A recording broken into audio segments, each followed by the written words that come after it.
in Clemson, South Carolina. The fans have come out early. They want to see that guy right there, Cade Klubnik, the starting quarterback. And with that, we say hello. Justin Kutcher alongside Jordan Rogers. And Jordan, this Clemson team has become one of the real powerhouse teams in college football over the past 15, 20 years. Last year was a strange year. They began the year 4-4. They could have gone one way or the other.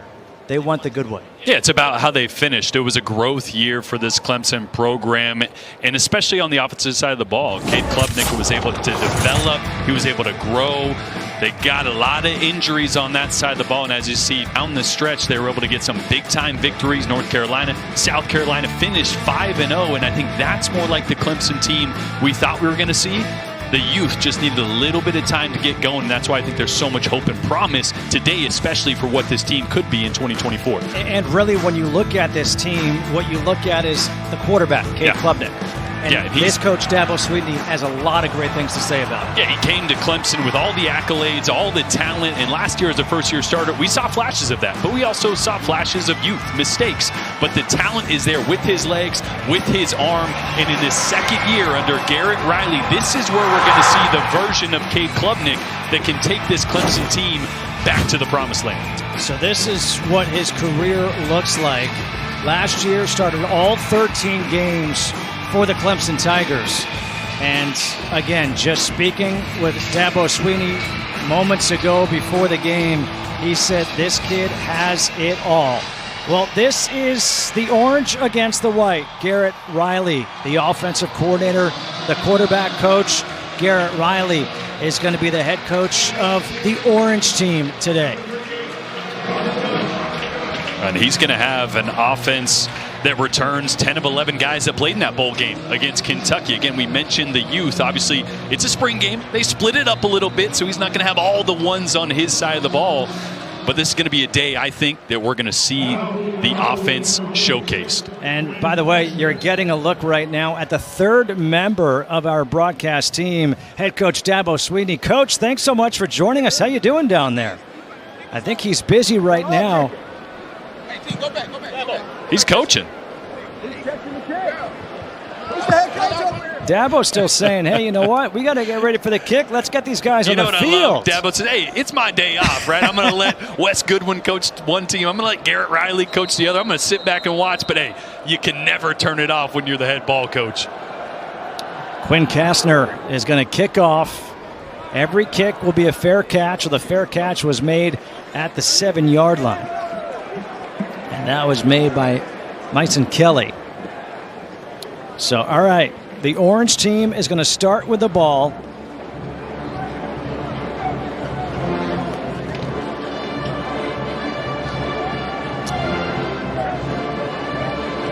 It is Christopher Vizina who is going to be the quarterback here, for the white team, I beg your pardon. Keith Adams Jr. in the backfield. On first down, they go to a reverse. Little trickery. It's Mason Kelly who gets taken down for a loss of 2. Yeah, so Kyle Richardson, the pass game coordinator, will be calling plays for this white offense with Christopher Vizina in there. One thing every coach spoke about Vizina, just how much more consistent he's been this spring. And as a guy that's going to sit behind a talented Cade Klubnik, you need consistency at that backup quarterback position, but he's got a ton of talent too as they dial one up down. That's a heck of a throw. Oh, play action, and the throw was intended for Ronan Hannafin. Broken up. As we take a look at the rules here for this spring game, the first half will have 2 15-minute quarters, normal game, although the quarterbacks are not live. Second half, running clock after the third series. All kickoffs, as we saw, will be a fair catch. All punts will be live, no fakes and blocks. So that means you got to have a fair catch, but you got to make the catch. And here on 3rd and 11, pressure coming. And it looks like Dabo Swinney is going to say it's a sack by D. Creighton. Let's see. Hey, Dabo, can you hear us? Yeah, where y'all at? I thought y'all was going to be down here with me. Where the heck y'all at? We're upstairs in the booth. Well, what kind of crap is that? I thought y'all going to be down here with the action. I wish we were. I mean, you're going to be getting a tan today. We're up here. I mean, Rogers, you're supposed to be down here helping me call sacks. Hey, that one right there, we need a quick whistle. 3rd and 11, you brought double A gap up the middle. Let's go. Unbelievable. All right, we got to field the punts, or it's going to be spotted where it lands. All right, so now it's going to be spotted around the 23-yard line. And, Coach, we're going to get our first look at Cade Klubnik. So we've already had Jordan give us a scouting report. I want to hear the scouting report from you on your quarterback. Well, he's taking a big step forward this spring. First, he took a big step forward last year. Obviously had some miscues early. We did a poor job in the red zone, did a poor job of taking care of the ball. You know, we were 2nd in the nation in plays, 15th in the nation in first downs, but almost last in red zone. We didn't finish well. And, you know, a lot of that's just staying poised when you get in some situational things. So situational awareness, maturity in the pocket. Just quarterbacks get better if they're made of the right stuff. And that's what you saw with this kid last year. He had a great, nice play. That's Sammy Brown with the first play right there. I was wondering. Sammy Brown. This Sammy Brown kid, he is a true freshman, and there are high expectations for him. Well, rushing off the edge there, I love it. Little fake tunnel screen to one side, trying to work the other side, but Brown just speed off the edge. The story is they're saying that the orange team has the best offense and the white team has the best defense, but I just saw that orange D get a little stop over there, so that's pretty good to see. Well, that was going to be a sack, a loss of 7 on the play, so 2nd and 17, and a handoff here is to Jarvis Green up the middle. He'll get 3 yards back, 3rd and long coming up. There's a kid there, Woodaz, he had a great year for us last year and going to have a great, he's really poised. This kid's a stud, man. Going to be a junior. 3rd and 15. He'll step in where Jeremiah Trotter is leaving off. All right, well, we got here a little 3rd down and long. 3rd and 15. Klubnik has it batted down in the air, and that was nearly intercepted by T.J. Parker. Two 3-and-outs, 2 punts. So what do you think about that? Defense has come to play today. They've been reading all the negative reports all week. Caden Story got the hand on it, and then T.J. Parker nearly picked it off. That's a great job because Antonio Williams was open on a deep dig route that Klubnik had him open for maybe a first down. Those big guys, when they can't get after the quarterback, get those hands up. It's a great job up front. We are going to have a punt by Jack Smith.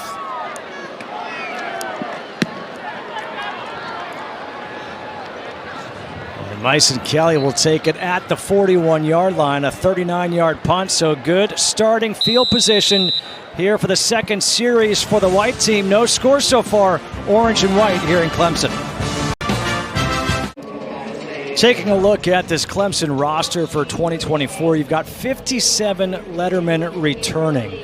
The starters on offense, look at that, 8 starters returning on offense versus 3 on defense. Yeah, and really 10 that started that bowl game, so a lot of guys with experience. We've talked about how young this team is, especially on that offensive side of the ball. A lot of early snaps in the... Ooh. We got another sack. Pressure coming.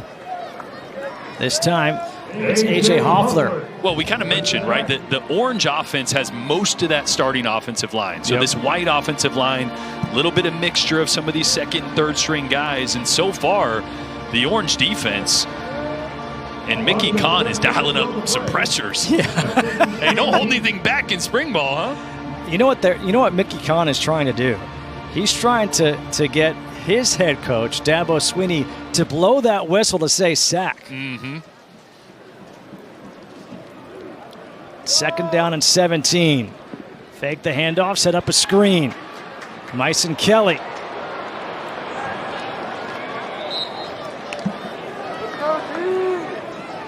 He'll get. You heard Coach yell Tink there. Myson Kelly, they call him Tink. Redshirt freshman, injured last year. He's fast, he's shifty. Great little job there when the offensive line is struggling. Quick little tunnel screen, take some pressure off him, get the ball in the perimeter, pick up a little bit, and hopefully make it a better third down. Still 3rd and long here, though. Yeah, got 1 yard back, 3rd and 16 on that screen.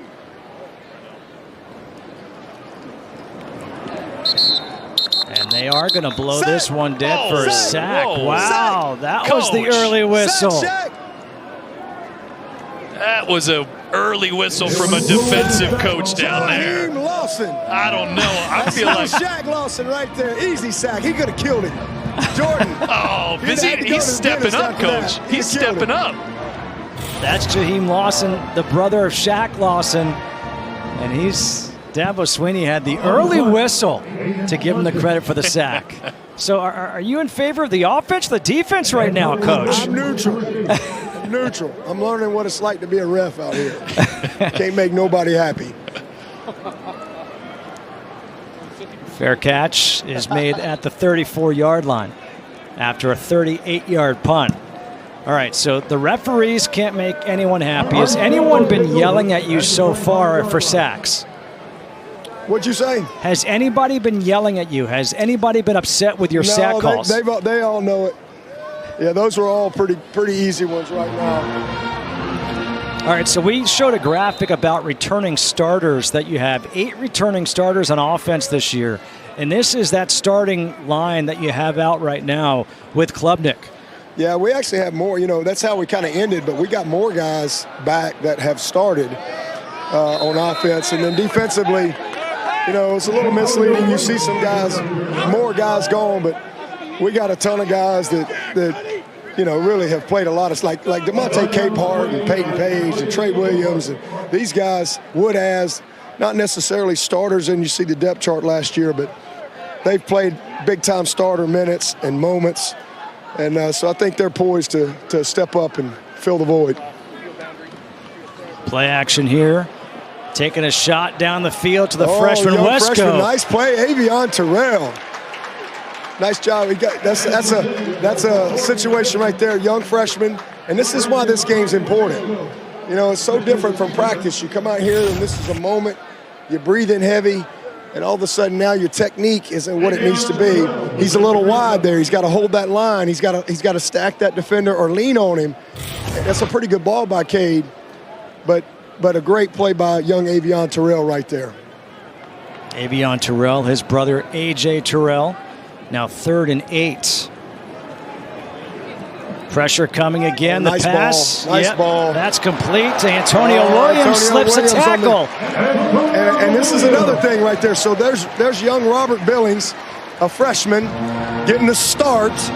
And now, you know, he's getting this huge role right here. It's different. Everybody thinks they're ready.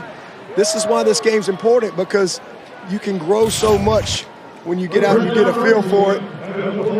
Great dual finish right there. Nice throw, good timing. And we got a little drive going here by this offense. First and 10 at the 44. Got a little inside zone with an RPO built onto it right here. All right. And that's intercepted. Not what you're looking for. Tavoy Fagan down the sideline. I believe what we had right there, we had a little Oscar. Receiver should have stayed on the outcut. All right, so now is the chance where, Jordan, you become the offensive coordinator. You're telling Dabo what happened on this play. Yeah, if Dabo's talking about an Oscar route there, maybe he thought it was cover 2 where you convert to the fade down the sideline, but you have a DB underneath. So anytime you have that miscommunication, quarterback's thinking, wait, you staying low, you going high, miscommunication, DB sitting right there. That's why you work these kinks out in spring ball, though, you know? The intended receiver was Adam Randall, the guy they call Baby Julio.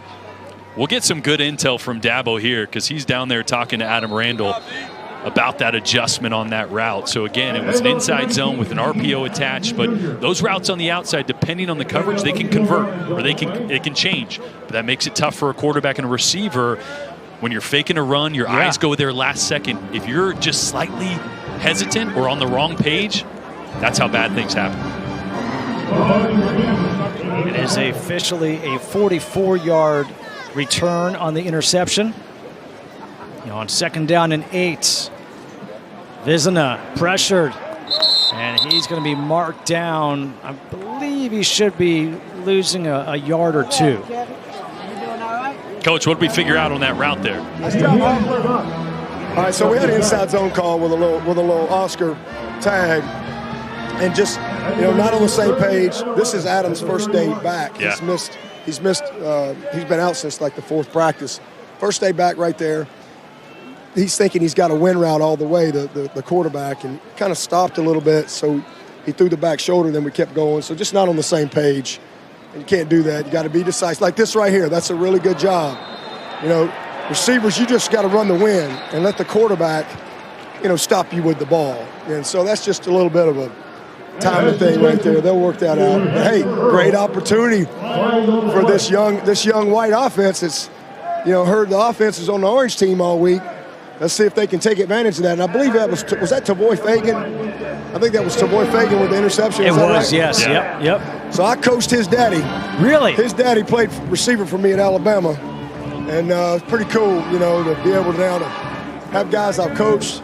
Obviously, I've got a lot of former players that are on our staff, and now I got a former player I'm coaching his son, and I've got a bunch of former teammates. I've coached their kids. Pretty cool to be able to have young Tavoy Fagan out here, and I know his dad's proud to see him make a big play right there. That's pretty cool. Not to mention you've also got your own 3 boys that you've had a chance to coach, and getting the chance right now is hitting the backfield as Keith Adams Jr. Yeah, absolutely. I tell you what, this orange defense is showing up, man. I'm really impressed by what I'm seeing by young A.J. Hoffler over here, number 99. Hey, how the way to show up, baby. How the way to show up. I like it. Keep coming. Come on, Zach. Compete, baby. Hey, crash the mesh, huh? Don't wait for him. Don't let the offense be right that time. Little zone read on the backside. They're leaving Hoffler unblocked. And he goes, I'm just going to go get the ball. All right, got a little quick game concept right here, 3-by-1. All right, what's our down and distance right here? Okay. You got 2nd and 14. 2nd and 14. All right, let's see what he does. Taking the inside one-on-one win. Nice job, Hampton Earl. All right, so Hampton Earl, 5th-year senior. He actually got hurt in this game last year. Man, this is a tough, competitive kid. And this is a true freshman. Brandon Strozier, who was hurt this past fall, so he redshirted. So he's getting his first opportunity to play football in a long time. We got high expectations for this kid. Long, rangy corner. What we got? 3rd down and 6. All right, little drop back concept right here. Vizina, pressure coming again. Out of the way, Hop. Wow. A.J. Hoffler. A.J. Hoffler. Field goal. 6'4", 250. Oh, now, hey.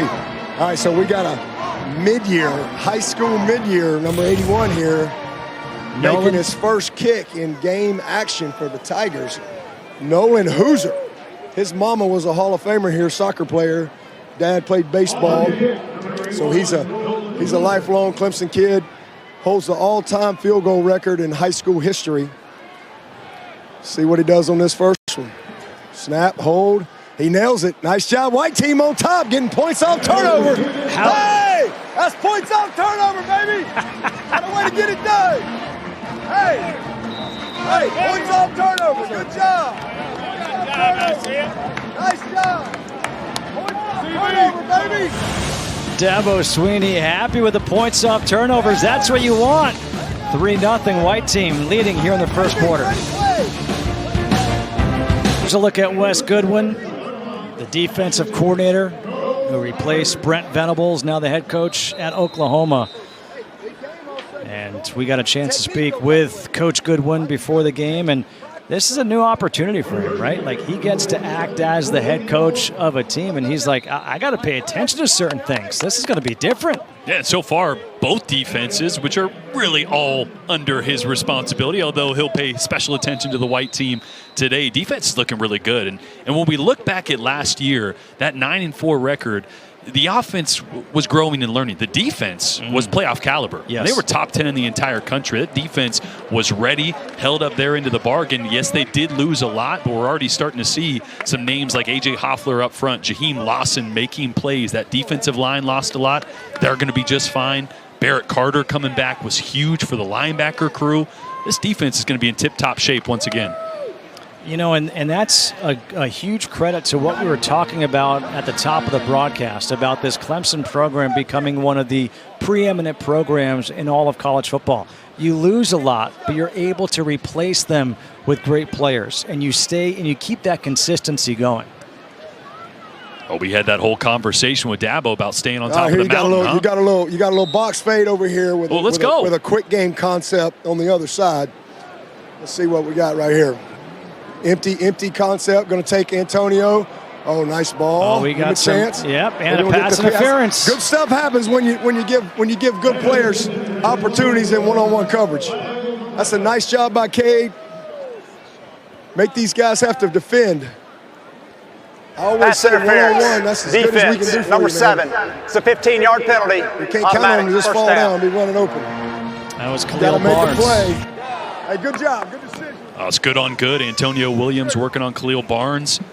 Coverage is good, just didn't quite turn soon enough, right? Makes contact before his head. Got to turn that head, and then you can make a little contact, and usually that flag won't get thrown. So it's 1st and 10 at the 40. Hand off to Jarvis Green up the middle, and Jarvis Green, a nice run, gets 4 yards on 1st down. You know, I thought it was interesting. We had a great conversation with Dabo about Cade Klubnik and last year, and he never really had to face adversity until last year. I mean, a guy that won 3 straight state championships, that never lost a game as a starter in high school. So that start of last year, starting 4-4, it's going to send you one way or another. And I think that adversity that he learned and fought through made him such a better player at the end of the year, and that's who you saw, and I think who you're going to continue to see. There's an injury on the field. Ryan Linthicum, who's the center. He's getting up. You could just hear Dabo saying, "You okay?" And what you don't want to have happen in these spring games is have any injuries, especially to a guy who's really a true center, 4th year in the program, is Ryan Linthicum, as he limps off the field, 6'3", 305. All right, got to make a little in-game trade.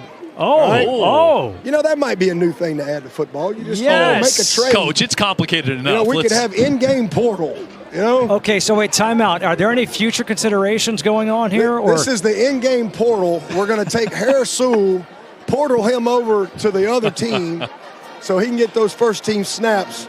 And then we'll probably make Trent Howard. We'll get him the start snaps for the white team. So, all right. So while Harris Sewell now has to change jerseys from white to orange, we're going to take a break. Yes, that's right. Get him to change.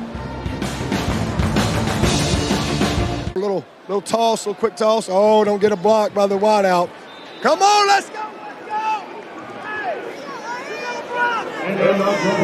This is spring, you know. We got a center down there that's still got his white jersey on, so they threw a green one on him, just found it. They just throw this on him. Harris Sewell switches teams while Linthicum walks off with injuries. That center position is of note, right? Because they're replacing Putnam, who 2nd all-time in Clemson history in snaps, 4-year starter. One of the only really position battles on that side of the ball, as a couple guys are going to get a chance to prove they're worthy of it by fall camp. So now 3rd and 6. Wesco in motion. Klubnik rolling out to his right. Pressured. Gets rid of it, and that was a dangerous pass. Nearly another interception. Tavoy Fagan almost had his 2nd. A little mesh concept here. No one open, and mesh is always a tough one to do scramble drill on because you got defenders kind of sitting backside as their guys run away, waiting for those receivers to come to them. So Klubnik lucky there that didn't throw it right into one of those guys that was sitting waiting for him. Fagan and Avion Terrell were both right there. Jack Smith to punt. Fair catch is made at the 22 for the white team by Myson Kelly, a 39-yard kick.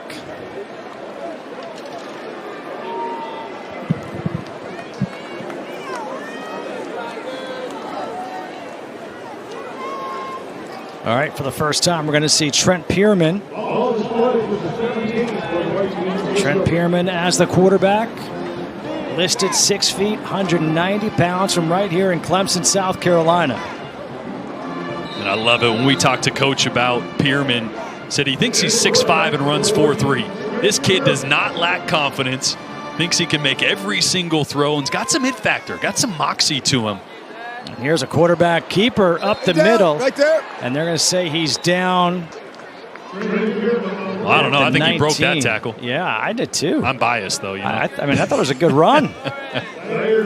Yeah, he's got some good savvy, man. He really understands how to play the game. You know, he's just one of those guys that knows how to win. He's a gamer. You know, he's got a great understanding of this offense and played similar scheme in high school.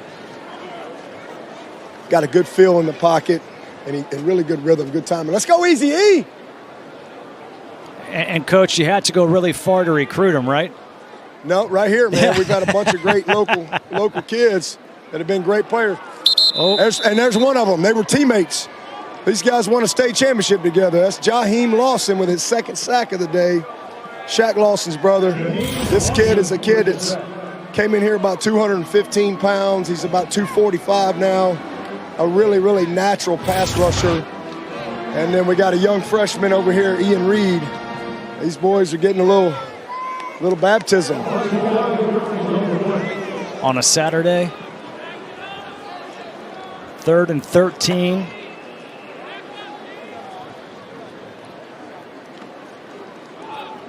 Oh, young freshman here. Nice job. Nice job there, 91. So here's the real question. That running back right there, I've got his name. I can try to pronounce it. Coach, do you know how to pronounce his full name? Easy Yomame. Easy Yomame. Wow, look at you. Easy Yomame. Easy E works, though, right? Easy E, though, you know, that's kind of makes it easy. That was fantastic. Easy Yomame. Easy Yomame. Phenomenal. Yep. Great kid, man. Down in Georgia, going to be a really good one. True freshman, mid-year enrollee, getting a chance to come out here and play. All right, here's our punter. I tell you what, really glad this guy's back. He had a great year for us last year, even though that's a duck. He had a heck of a year. We're glad that one's back. That's a broadcaster curse, Coach. Anytime you say something good, wobbly pass, interception, bad punt, it's a curse to have the mic in your hand. Never missed one ever. You know, one of them things. Yep. He's hit 43 in a row. Yep, and wide right. Yeah. All right, here we go. 3:02 to go. That's what, you know, nice job right there. They punt the ball down.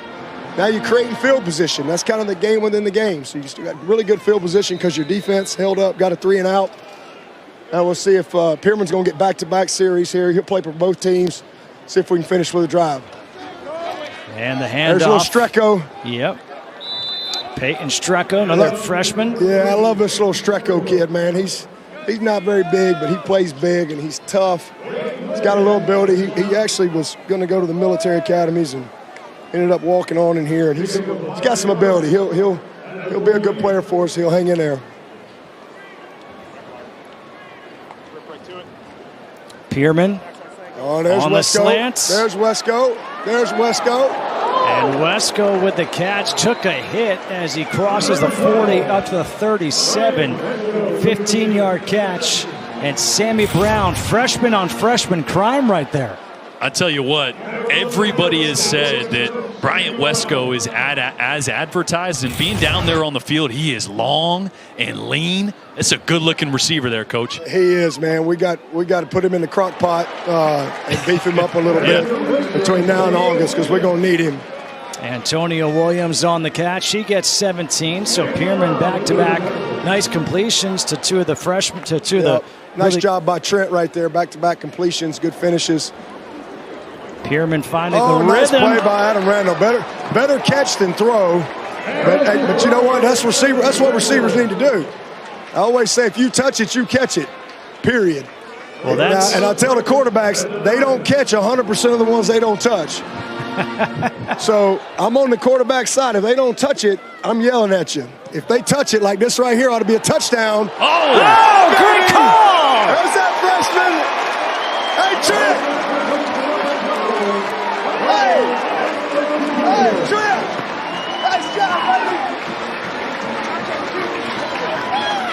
4 straight completions by Trent Pearman, and the 9-yard touchdown pass. Hey, that was a hell of a catch by Adam Randall, man. Man, look at that catch right there by Wesco, following the great catch by Randall. Nice job, Trent. In tight coverage, that ball was dropped into a bucket by Pearman, and you're starting to see a little bit of that talent. A lot of that talent that Bryant Wesco has. Slant route made some people miss, and then the size and length to go over the top in the red zone and be a target. And the extra point is good by Robert Gunn. Let's go. So Trent Pearman got back-to-back series, and he made the most of it. A better throw than this. Tight coverage right over the outside shoulder. Man.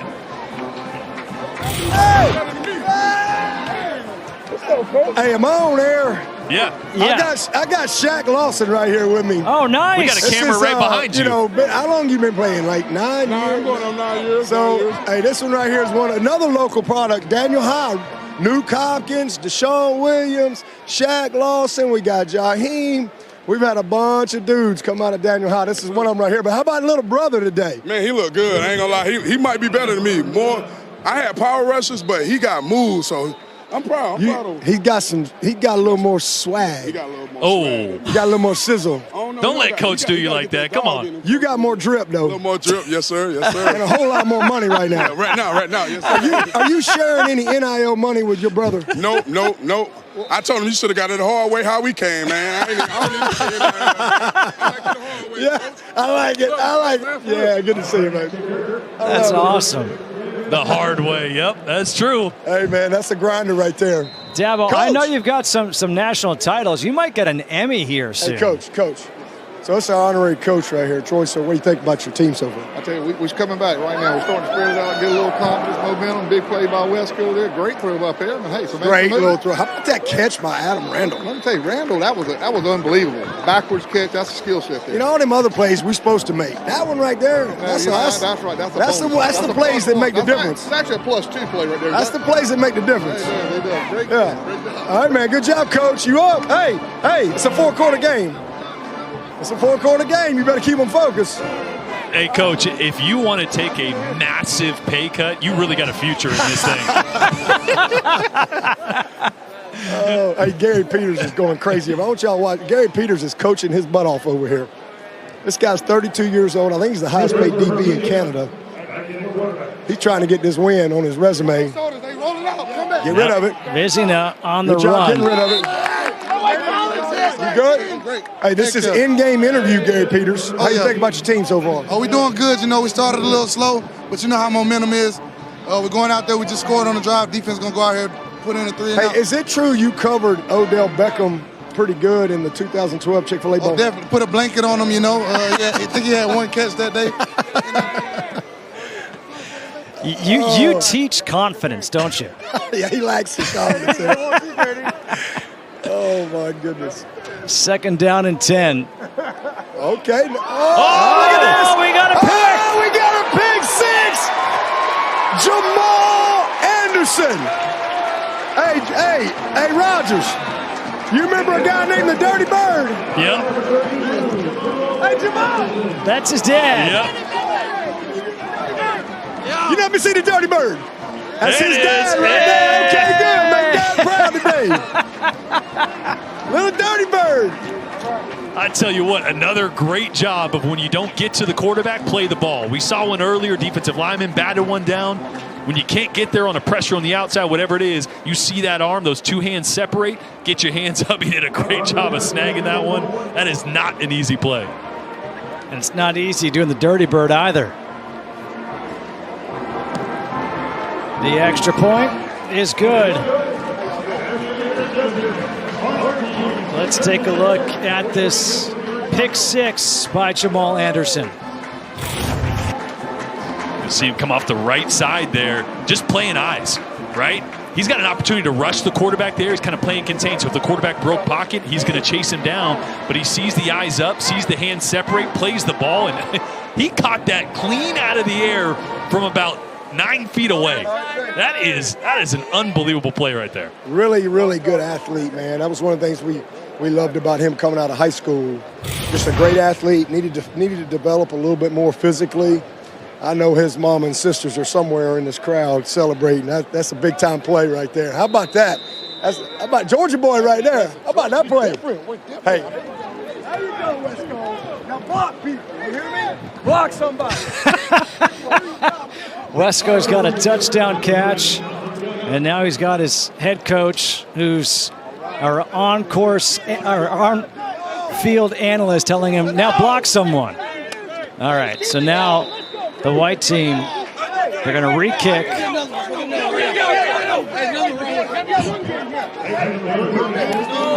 Blocking people ain't as fun as catching touchdowns, though. That's the problem. Now Quinn Kastner is going to kick it again. I thought they had the best defense. Where they at?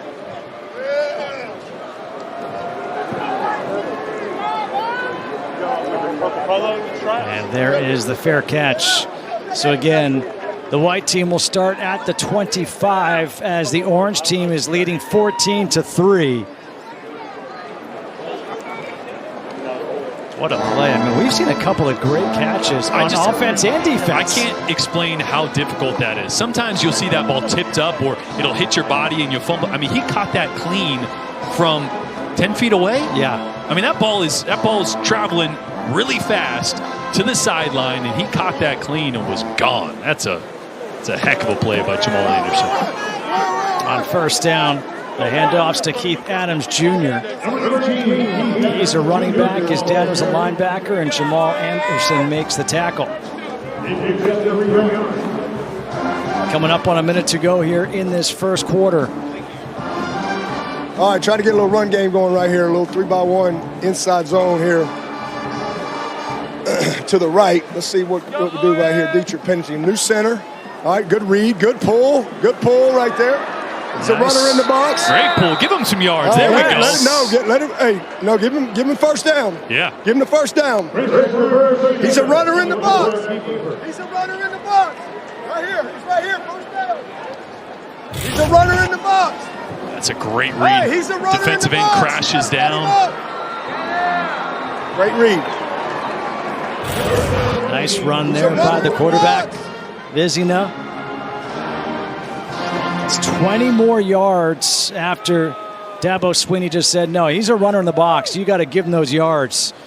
Coming up on 7 seconds. Could be the last play of the quarter. Okay. And his pass is complete. Excited about young Josh Sapp, man. Really young, talented. His dad was a great player here. Played about 6 years in the NFL. This kid's got a great future for us. Well, that's the quarter. Yeah, end of the first quarter. Let's finish this drive now. Let's go finish. End of the first quarter, 14-3. Orange on top of white. When we come back, we'll be joined by a guy that Clemson fans know very well, Will Shipley. When we come back, 14-3 as we get set to start the second quarter. Orange leading white in the Clemson spring game as we run the first play here, and this is going to be out of bounds, incomplete. We get to say hello to Will Shipley. Will, thank you so much for joining us up here in the booth. No doubt. You made the decision, going pro, entering the draft, NFL draft. If you can, just talk us through that decision process, what that's like. Yeah, it was one of the toughest decisions that my family and I have ever had to make. I love this place to death, and even being back in Death Valley today, you see why. For a spring game, you get all these fans coming out just supporting. Those guys are out there balling out. Keith Adams right there making a great grab and getting forward. But yeah, I miss the guys, so it was a really tough decision for me. But ultimately, just went to my Lord and Savior Jesus Christ, and He made it really clear for me. It's been a childhood dream to go play at the next level, and the opportunity was right there. So I decided to take it and go for it. Well, I had to pull up the gram real quick, and one of the first photos I saw was a 4.39 at Pro Day. Yes, sir. I'd say you made a good decision to go pro. You're going to go run a 4.39. What are teams right now? You're obviously talking to teams and scouts, and what are you hearing about what they like about your game and how it translates to the NFL? Yeah, I think Pro Day was awesome for me. Was able to put my best foot forward and show everybody what I was about. And Just the versatility portion, to answer your question, is the ability to go out there and do anything. Catch the football from a slot position out of the backfield, be able to run the ball up the gut, and really just make people miss an open field. So just got to continue to do great at that, and obviously protect the quarterback, because that's who makes all the bread, especially in the NFL. So, well, we actually just heard your former head coach, now we can say, Dabo Swinney, who's the third member of our broadcast team. He just told the freshman wide receiver, Brian Wesco, hey, you caught a touchdown pass, now block somebody. So blocking is important. Oh, yeah, there's no doubt. I mean, your production without the football is as important, or maybe even more important than your production with the football. So when you're in a skill position like me at running back, or Bryant Wesco, which congratulations to the freshman, that was incredible. But yeah, you got to be able to make plays without the ball in your hands, and that's blocking guys and giving your other teammates opportunity to make big plays. 3rd and 13. Dabo, what can you add to what this young man has meant to your program, the guy that we're talking to right now? Oh, man, they don't come no better. Listen, everybody talk. It's easy to see him. He's relentless in everything he does. Attacks it. Weight room, academics, nutrition, practice habits, meeting room. First play of the game to the last play of the game. He's one of the most relentless competitors I've ever been around. Super committed, super loyal. But you know what? This kid made a 4.0 every semester of his entire tenure. Wow. He's just about the right things. He's going to be a great pro. If he didn't have his degree, I don't have any doubt he would have been back. But he's a graduate. He knew he'd go run 4.3 something and show off. God's gifted him. He's going to be a great pro. He can do a lot of things. He just brings so much to the game. I mean, and he's just scraping the surface. I really believe he's just now coming into the best version of himself. And his ability to catch passes, screens, be a returner, break tackles, make guys miss. I mean, he really can do all of those things. And I think he's a guy that 5 years from now, he'll still be improving, because that's how he's wired. And really proud of him. I always say, if your commitment's greater than your talent, and you got a lot of talent, man, you're going to be a superstar. And that's what he's always been. And those type of guys don't change in any level of football. And I'm excited to see him continue on. And the best part about him is he's a great young man from a great family with a bright future. That's pretty cool stuff right there. To hear from Dabo Swinney, a 48-yard field goal attempt right now. And the holder is Clay Swinney. How about Nolan freaking Hoosier? Let's go, baby. How about this young high school kid? Oh, wow. 48 yards. Hey, Will, thank you so much for joining us. Best of luck in the draft. Everyone's going to be cheering for you. In 5 years, when Coach says you're even bigger, we want to see you back here at the spring game. Oh, there's going to be no doubt. I can't tell you how much I appreciate y'all letting me hop on here and just talk a little bit with y'all. So I appreciate you guys. Awesome. Thanks so much. Yep. Thank you. Will Shipley joining us here on the broadcast as he's getting himself ready for the next level, and that's the NFL. Hey, nice job. 4.3940. 38.5 vert, right? 38.5 vert. 4.0 GPA. 4.0 GPA every semester. Hey, those are some numbers. Those are numbers that just pop off the page.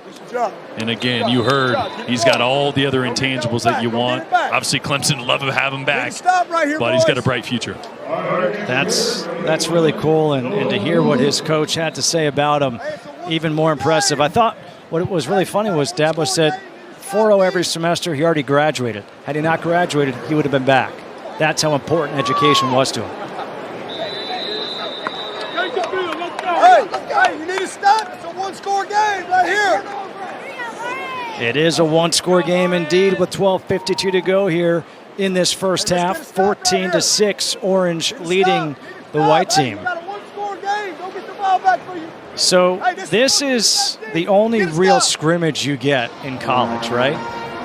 How about the schedule for this team? Look at how they open things up. And Dabo, we talked about this. You guys opened the season in Atlanta against Georgia. I mean, that's like a college football playoff game in game one. Yep, playoff ready. play one, game one. They don't make it easy on us here. And they're pretty good down there in Athens. So it'll be a heck of a game, man. It'll be a lot of fun.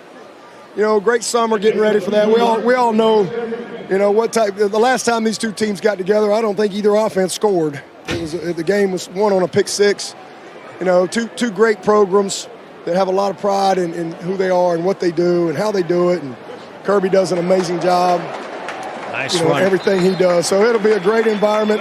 They tell me it's a neutral site down there in Atlanta. Oh, come on, Coach. I'm not sure I'm buying that, but that's what I've been told. So we'll see. But it'll be a great way to open it up and then have an opportunity to grow and get better from there, no matter what happens in the game. Nice run by Strecco up the middle, got 13. Sack! And that is going to be a sack. You heard right here, 19. Sack, Capehart. DeMonte Capehart. It's a great job coming up the middle here, working on the center. Harris Sewell, as we mentioned, Linthicum went out with an injury earlier in the game. Sewell jumped over from the white team to the orange team, and for the most part, this orange offensive line has been giving Klubnik some time. That's really the first, since maybe the first drive, where this white D line got the better of it. Klubnik with time goes to the near sideline to Randall. And Randall is stopped at the 45, picks up 9. Oh, I think we're going to have a hold. See, hey, I told you about the curse. I was just giving the orange offensive line some props. Offense, and what number happens? 50. It's a 10-yard penalty. Replay, second down. Yeah, I get it. I had a media guy in a press conference this year say, Coach Sweeney, Kate Klubnik's thrown like, 260 passes without an interception. Oh. What do you think about that? Well, guess what happened the next game? Yep.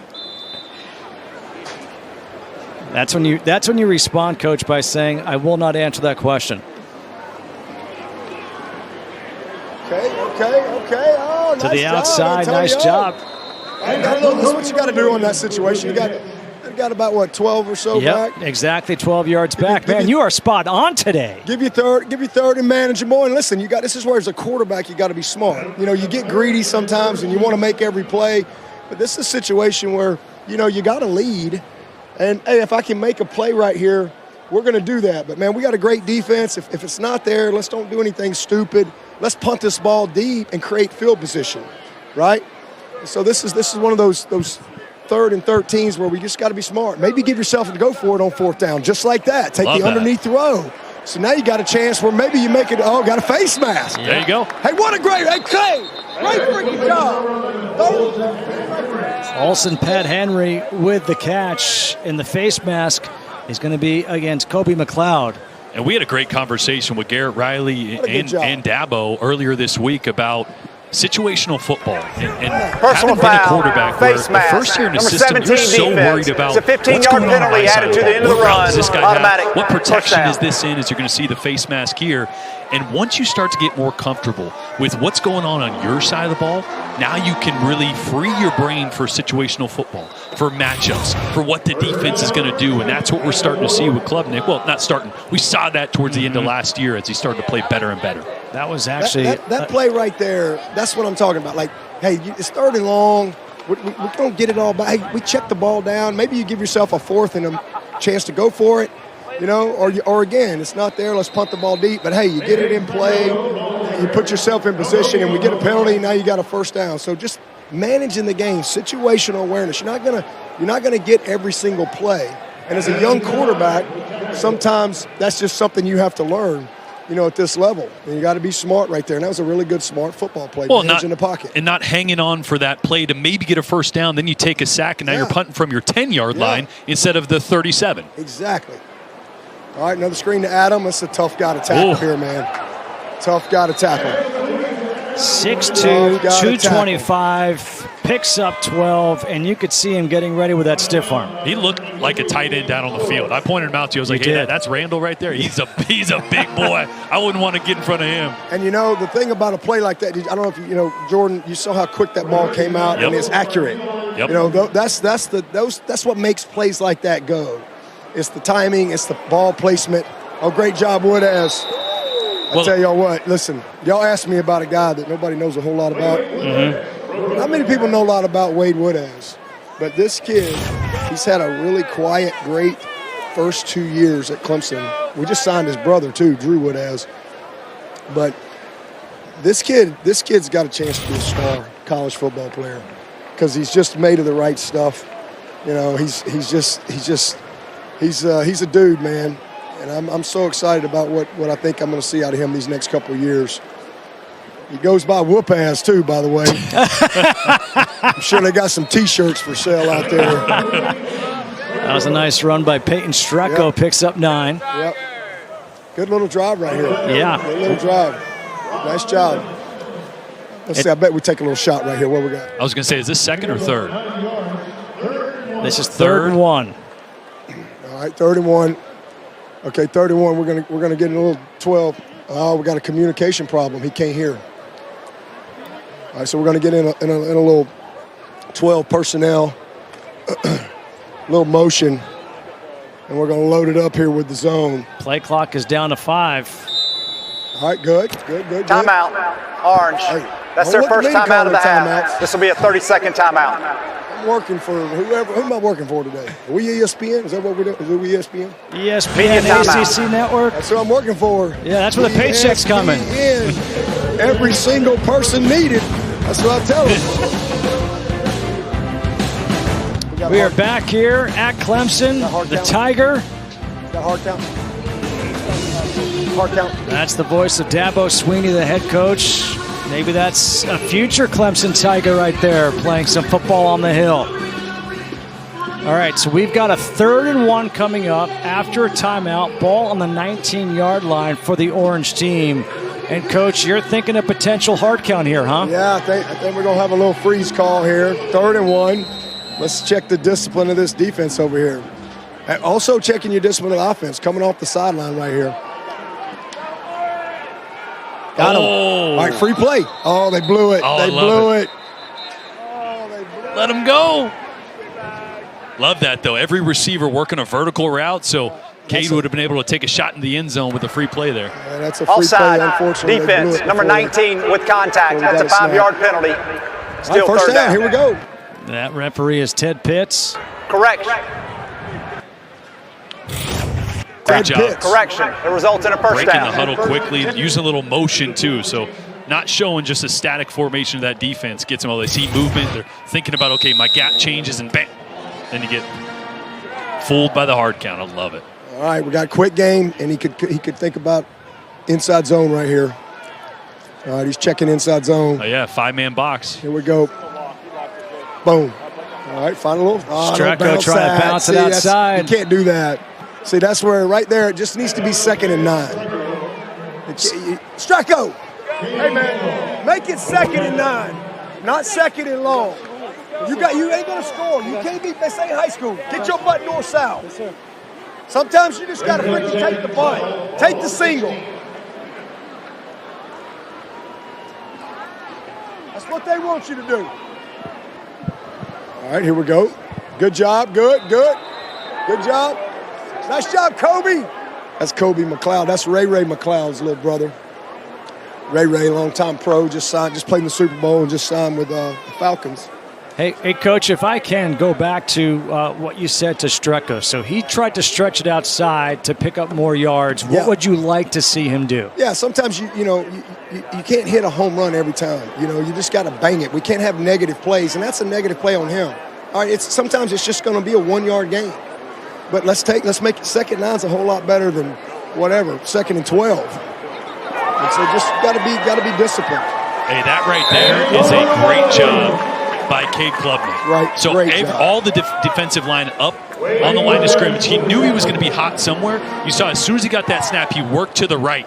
He was strong to the right side, had protection to the right, so he moved the pocket a little bit and then got the ball out really quick in one-on-one coverage, and a great job by Antonio Williams making a play after the catch. What was that, 3rd and 12? 3rd and 12, and they got 12. Great pickup. Great awareness by the quarterback and a great job after the catch by Williams.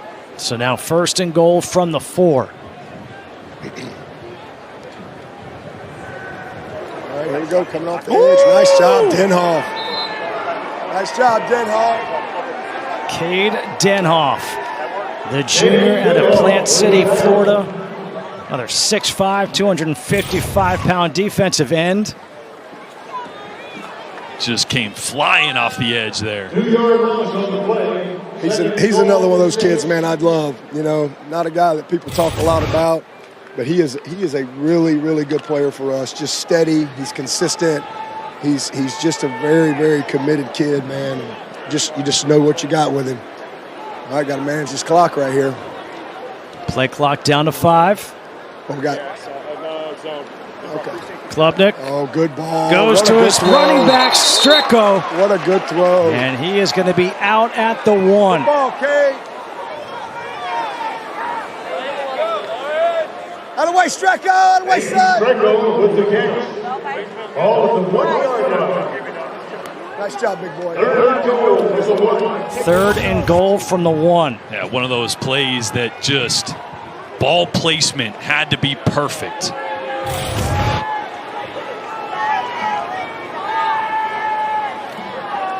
Strecko into the end zone, got it for the touchdown. He listened to you this time, Coach. Yes, sir. Got to bang it, man. You got to bang it. Run through the freaking smoke. Don't avoid it. Run to the fire.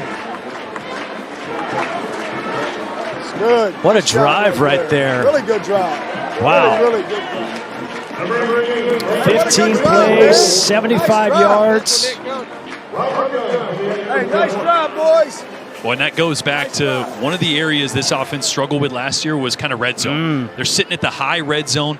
3rd and 12, blitz is coming, and Cade makes a smart play, and the right play, which led to a first down and allowed them to pick up that touchdown.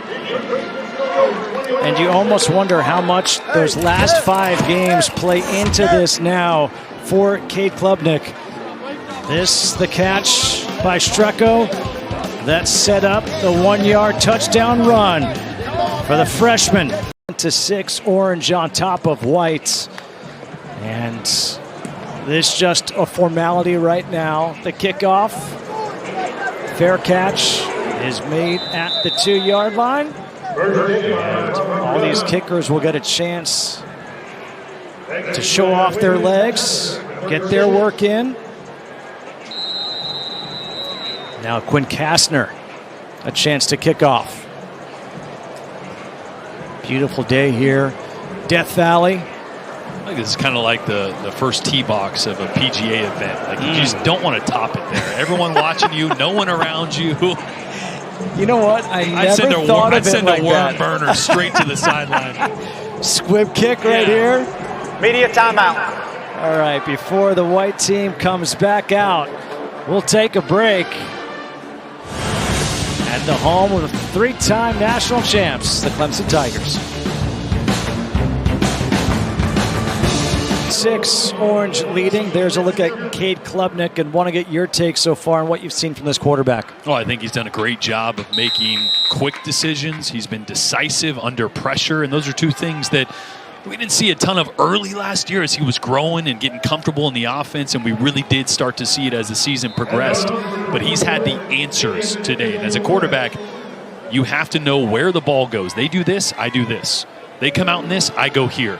Right? It's such a fallacy to think quarterbacks walk up and they go through 5 reads after the snap. No, that doesn't happen. You can eliminate 2 or 3 options or 1 or 2 options before the ball is snapped. You play faster and you make better decisions, and that's what I'm seeing today out of Cade.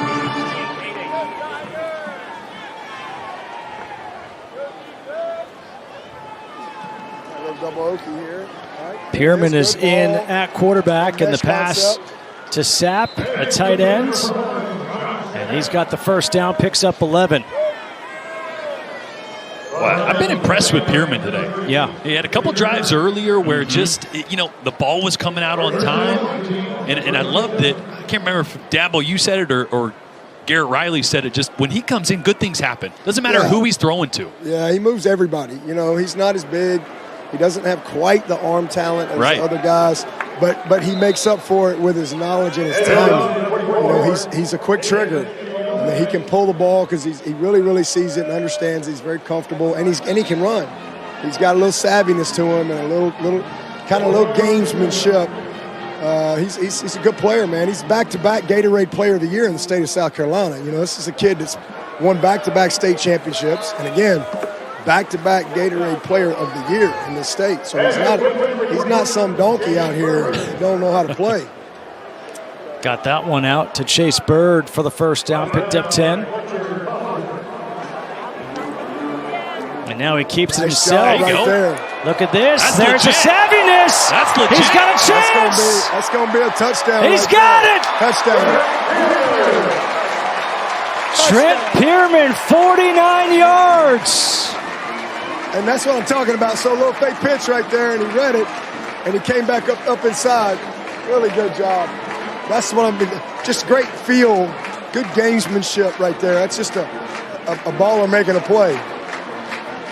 Well, you were telling the white offense before. They're not going for two? Yeah, that's what I was going to ask.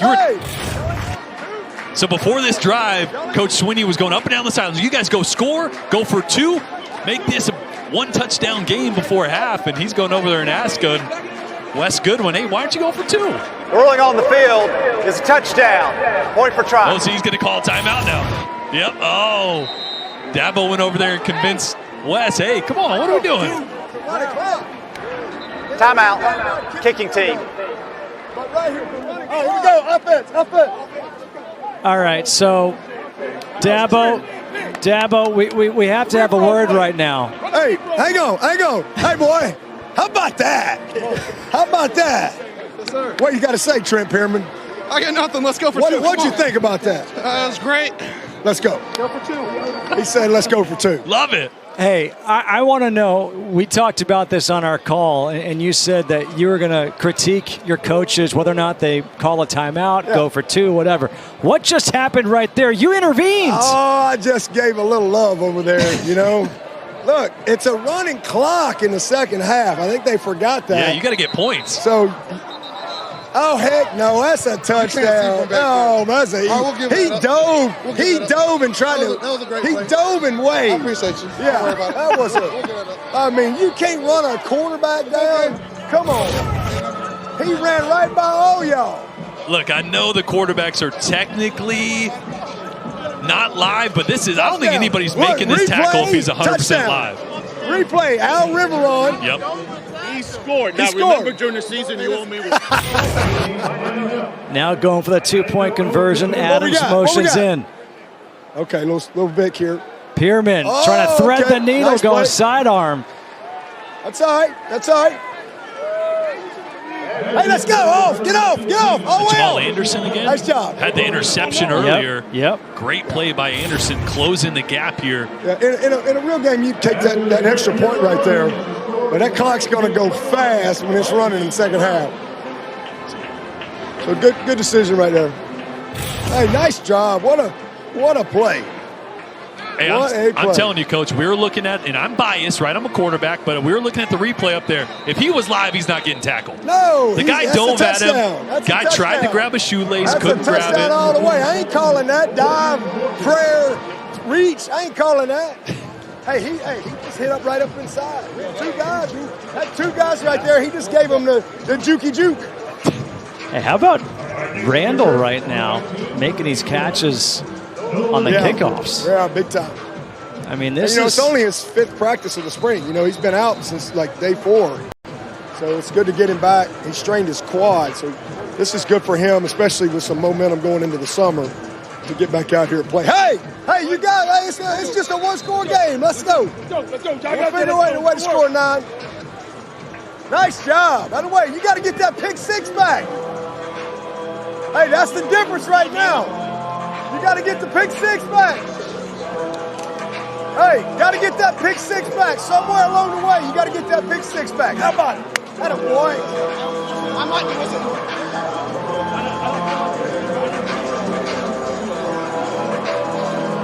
Cade Klubnik will make his way back out, leading 21-12 with 3:45 to go. They just had a very long drive. Now let's see what he can do with 3:45.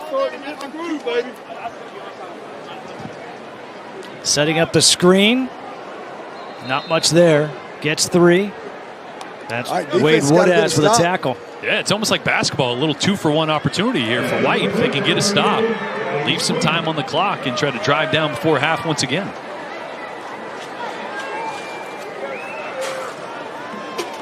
By the way, not sure that was fair of you to bring up basketball right now here at Clemson, but you can bring it up, man. I'm so dang proud of that basketball team. How about that? That's right, they did. Just a heck of a job, man. Really proud of Coach Brownell and all those guys. Get rid of it.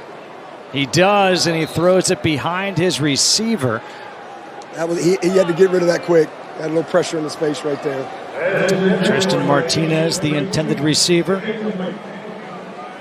Noah Dixon, the defender, got a hand on it. So now 3rd and 7, just what you're talking about, potentially 2 for 1. Well, let's see what they do on defense here. There's been a couple third downs where Wes Goodwin dialed up some pressure. This one, I think they're going to play a little coverage. Rush with 4 here. They step up. Good job. Oh, nice right job, through Cade. the hands. Oh, nice job, Cade. Hey, go pick him up. Pick him up, too. Pick him up. Oh, I hate to see that, man. That's a kid that we're really counting on. Olsen Pat Henry. And again, let me just say this. This is why this game is so important. This kid is killing it in practice. I mean, he's going to be a star tight end. He's unbelievably talented. But he hadn't been in this environment yet. And so, all of a sudden it's different. And not quite as locked in and maybe a little bit outside in instead of inside out. And next thing you got a routine play that you don't make. And that was a rocket. I mean, that was right on the money, but that ball had some juice on it. Right there. Got to make that play. And then he's got running room. Yeah. He's going to go a ways. Those are the plays right there. Those are the layups. Those are layups. You got to make the layups, man. Those are layups. Well, the defense does the job. It forces the 3 and out. White team gets the ball back with 2:52 to go. I think that's the first drop we've had, though. I think that's the first drop, maybe. I think so. There's been a couple contested balls down the sidelines, but I think so.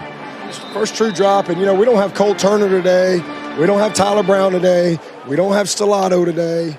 We got another young man, TJ Moore, coming in this summer that's not here yet. That's a good ball, good timing. Pass is caught. All right, we get a chance to manage the clock right here. Let's see. Well, they got 2 timeouts. 2 timeouts remaining. Great opportunity for CB here. What we got? And a 2-minute warning. Plenty of time. You can still run the ball here. There's little Tyler Venables, man. Man, I'm so happy to see Tyler Venables out here playing football. He was out all last year. He's had a ton of injuries. One of the best leaders we got on this team. Obviously, Coach Venables' son. Yeah, how were you able to keep him? I don't know. Maybe I'm nicer to him. I don't know.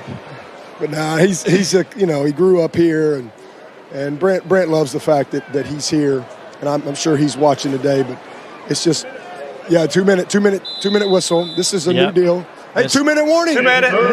So this is a new deal in college football this year. They're going to give us a 2-minute warning. Please reset the game clock to 2 minutes. But I can't say enough about Tyler Venables. We call him T-Bone, and man, he's truly just one of the best leaders. Unbelievably smart. I mean, he's basically he's like Pete Rose. He's a player coach. He coaches. He's going to be a good one. Happy to see him back out here healthy playing. Well, we've got the 2-minute warning here in the first half. 3rd and 9 coming up with the orange team on top.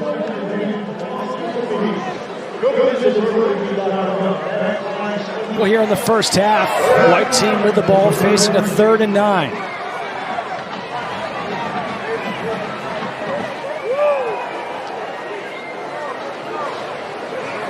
Vizino stepping up over the middle. That's picked off. Jamal Anderson. His second of the day. Goodness. All right, hey, a little quick turnover right here. Chance to get more points. Oh, we got a penalty. What's the call? Offside. Defense. Number 15. That's a 5-yard penalty. It is against Still the 3rd orange. down. Wow. That's big.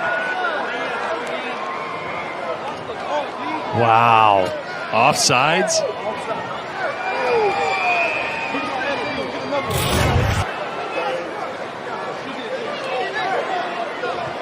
Oh, man. Looked like he got back, though. Just trying to hit a seam route underneath covers. That would have been Jamal Anderson's second interception. Instead, now 3rd and 4. More hope here for the white team.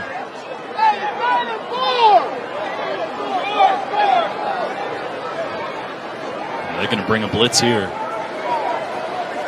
Go man across the board. Pressure coming.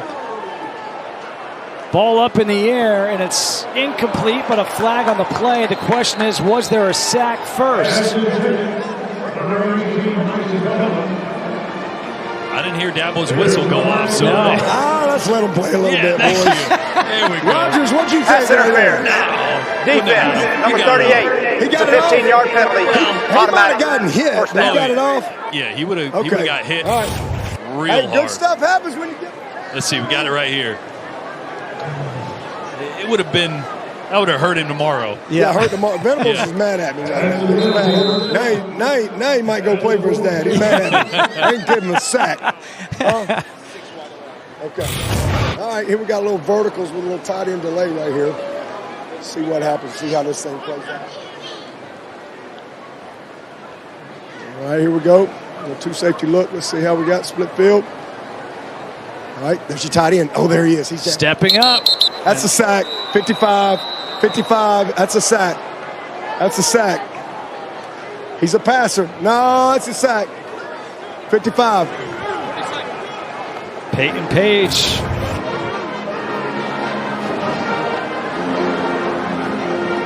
Yeah, that one I'll say that would have been a Yeah, sack. 55. Yeah, You know, I don't definitely. let him reach at him when he's in the pocket as a passer. That's the 6th sack for the Orange defense today. Right, going verticals again right here. Pressure coming again. That's gone. That's gone. That's clean. That's clean. That's clean. Hey, Hopper, go play. Keith Adams Jr. makes the catch. Or those vertical routes that keep dialing it up. We used to call it Aggie, all go special, whatever you want to call it. Tough against a drop 8 look. When the defense is dropping 8, they have a high hole player in the middle of the field and a linebacker underneath. So it really sucks up all those windows you have to try to squeeze those vertical routes in there. So CV did a good job there, just getting to the check down. As the defense backs up, just keep moving it downfield with those check downs. You know, there's a little less than 40 seconds left, but you want to at least try to get in field goal range. Right. We've already seen the freshman Nolan Hooser hit a couple. Y'all got 2 left. Hey, you got one more. You got one more. You got one more. Hey, they got one more. Is that what you have to do against those type of defenses, is just check down? Yes. Especially now, right? Because you need about at least 12 more yards to try to get in the field goal range. So you don't want to try to get 30 and throw an interception. All right, little mesh concept right here. 3rd and 5. Uh-oh, that's going to hurt. All right, good job. Myson Kelly. You got to go. You got to go. Clock's running. Shelton Lewis made the nice open field tackle with the clock running at 25 seconds. And the final timeout will be taken here by the white team. That's their last timeout of the half. Trying to keep the timeout in your back pocket, right? But weren't able to get back and lined up quick enough to get a playoff there. And that's where, when you know you have that one timeout as a quarterback, and you heard Coach saying mesh concept. Yeah. It means you got crossers coming over the middle of the field that you can throw over the middle of the field. Instead of throwing that flat route because you have the timeout into a sitting corner, work that middle of the field when it's open, and then you can call that timeout. So now no more timeouts. 4th and 3. They have to get to the 37-yard line.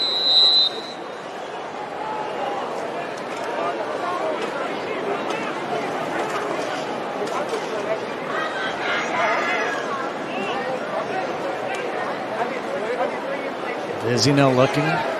Play clock at 8. Gotta hurry. Play clock at 3. Vizina steps up, throws incomplete behind his receiver. That was his running back, Keith Adams Jr. And Shelton Lewis again there on the coverage, so a turnover on downs. Hey, y'all don't go nowhere now. This is going to be you ain't even got time for a pee break. It's going to be a quick halftime. We're going to play again. Well, let's just make sure. We're going to shake a leg and go. Let's make sure right now that Adams is Got okay. a little breath knocked out of him right there. I saw his grandmother actually checking it. He'll be all right. That kid's in yesterday. Grits and steel. He got a little breath knocked out. Hey, make that play. You hear me? Make that play. Make it. Hang on to it. It's going to hurt either way. Hang on to it. It's a good point. Yeah. It's going to hurt if you catch it or don't catch it. Easier said than done, but yeah, definitely. I never had that problem. I didn't have to run over the middle, thankfully. I got to throw guys there. Here on first down, the pass to Randall. And that is probably, nope. Have they taken the timeout? Yeah. Timeout, Orange. Please put 17 seconds back on the game clock. 1-7. Thank you. They get 2 timeouts. Are we giving them or 3? They getting all 3? Got one left here. Got one left. One okay. left. So yeah, 1 left here. Again, field goal range. You got to at least get. What do we think, Coach? 35. We got a leg to get a 52-yarder. No, we kick it. They can kick it 60. Oh, love it. Okay. Hey, so I want to know what the heck's going on over here. I got Chase Bryce. All right, made one of the biggest plays in Clemson history. Cervinka takes credit for that because it was 4th and 1 and he jumped offside. Otherwise, we'd have handed it to Etienne, but because it's 4th and 6, we had to throw it. Had to throw it. So he takes credit for that. There was hesitation on that? There was hesitation. Klubnik over the middle, and that's incomplete. Oh, we need to make that one. Come on, Levin. Olsen, Pat Henry. Come on, baby, make that big play. Now it's the confidence thing. He had that drop earlier. Start thinking about it a little bit. Play through it. Hey, you can make that, man. Hey, that's big boy play. 33 on the 47. Just like that. You can do it all spring. You can do it all spring. Take the game day. Come on, be confident in yourself. Again, trying to get about 13 yards here to attempt a long field goal. They go with a run to Jarvis Green. Jarvis Green now has to get down with 5 seconds. They use that final timeout. Long field goal. Here it comes. Rubber goal. Timeout, Orange. Coach, if you can, talk about the holder here on these kicks. How is this kid the holder?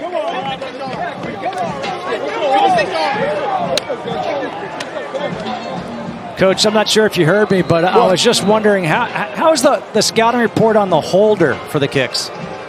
He's got a great mama. I'm going to tell you that. She's amazing. I met her in the 1st grade, and we started going together in the 6th grade and dated through high school and college. Been married 30 years, and he's our baby boy. He's the 3rd one, and he does a heck of a job. I hope I don't jinx him right here, but he does a heck of a job for us. That's amazing. 55-yard field goal attempt here by Robert Gunn. Hey, he's got more than this. He's got plenty. This kid's got leg from 60-plus if he's just out in. But sometimes he always hits a driver, and sometimes he only needs like a 7-iron. Clay Sweeney holding. The kick. Oh, plenty of leg. Just pushed on him a little bit. Hey, good kick. Good effort. Robert. Hey, that's a good effort right there. Good effort, man. That's the end of the first half. Hey, I just want to know I got a change. All right? That's good. Good job, man. Hey, Coach, before we hit halftime here, just a thought from you on what we've seen in this first half. Well, good competitive game, and the difference has been the pick 6. Unbelievable play by Jamal. He made a big pick 6. Otherwise, you got a really tight game. Couple of big plays, nice play by Wesco for a touchdown. Couple of really good plays by Pearman on the long run to get the white team back in it. So, hey, we got a nice little competitive game. We'll see what happens here in the second half. Sounds great. Don't go anywhere. We're coming back quick. Oh, we're not going anywhere. It's a quick commercial break. He's pulling double duty. Now he's going to talk to the entire stadium. We've got a fun one here. Justin Kutcher, Jordan Rogers, Dabo Sweeney here for the Clemson spring game. And a touchdown run by Trent Pearman.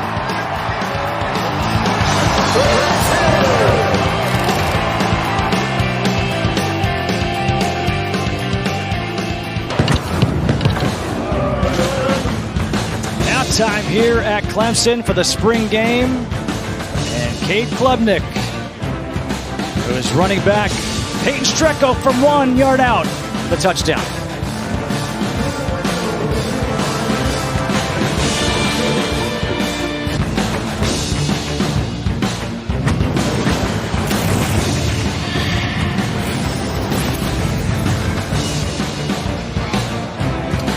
We've got a good one on a beautiful day in Clemson, South Carolina. The spring game.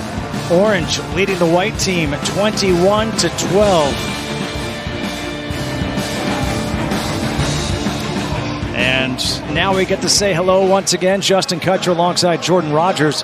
And Jordan, your thoughts on that first half? I think it was exciting, right? I think we saw the defense early make some big plays, and the offense opened up. Trent Pearman, I believe he threw a touchdown pass for the Orange and also led some drives and a long run for the White, so he's been playing well. Bryant Wesco, the talented young wide receiver, with a big touchdown pass. So it's been exciting. I think the best part of the broadcast has really been the on-field analysts. There's no doubt about it. I mean, completely stolen the show. He's already put himself in contention for an Emmy. And that, of course, is Dabo Swinney. So here in this third quarter, what we have is the first two series are going to be normal clock. After that, it's running clock. And the Orange team will start with the ball, and it's going to be Pearman in at quarterback, lofting one up down the sideline, and there is a flag on the play. Charlie Johnson, the intended receiver.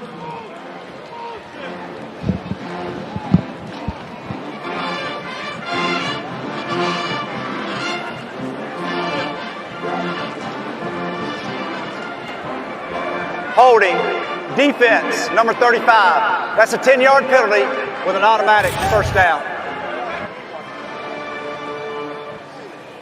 See there at the bottom of your screen. Actually, a really good ball by Pearman, who again now is back on the Orange team after leading the drive for the White.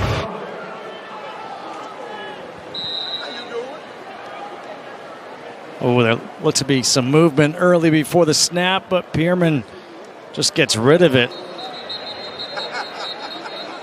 They might throw a late flag on this one. Trent, that's probably a penalty. That's probably a penalty. Yep. Hey, who you going? Intentional grounding. Number 14, offense.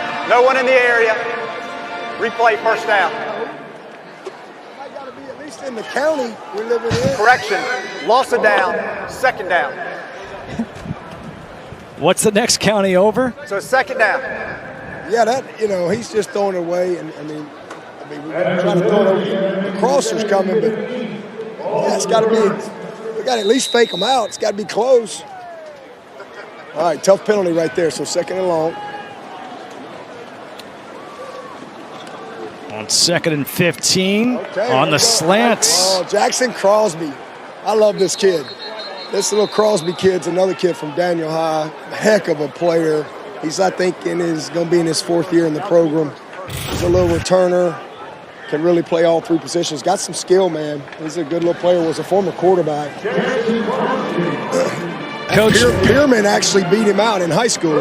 Really? So he moved to wide out. I got a chance. I mean, this kid's got some ability. It's a good little player. What we got? Okay. All right, here we go. We're going to have a little screen right here. All right, down the line. There it is, right there. You got it. All right, right on cue. So that's a little man screen right there. We got to get a blocker on his man. What we got?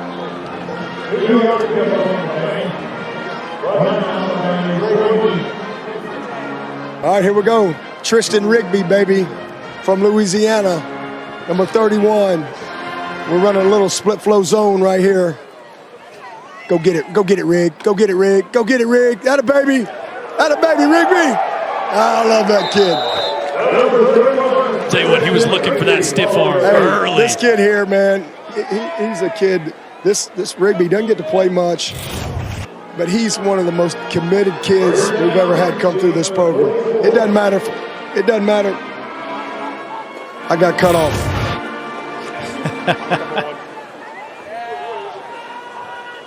You're good. You're good.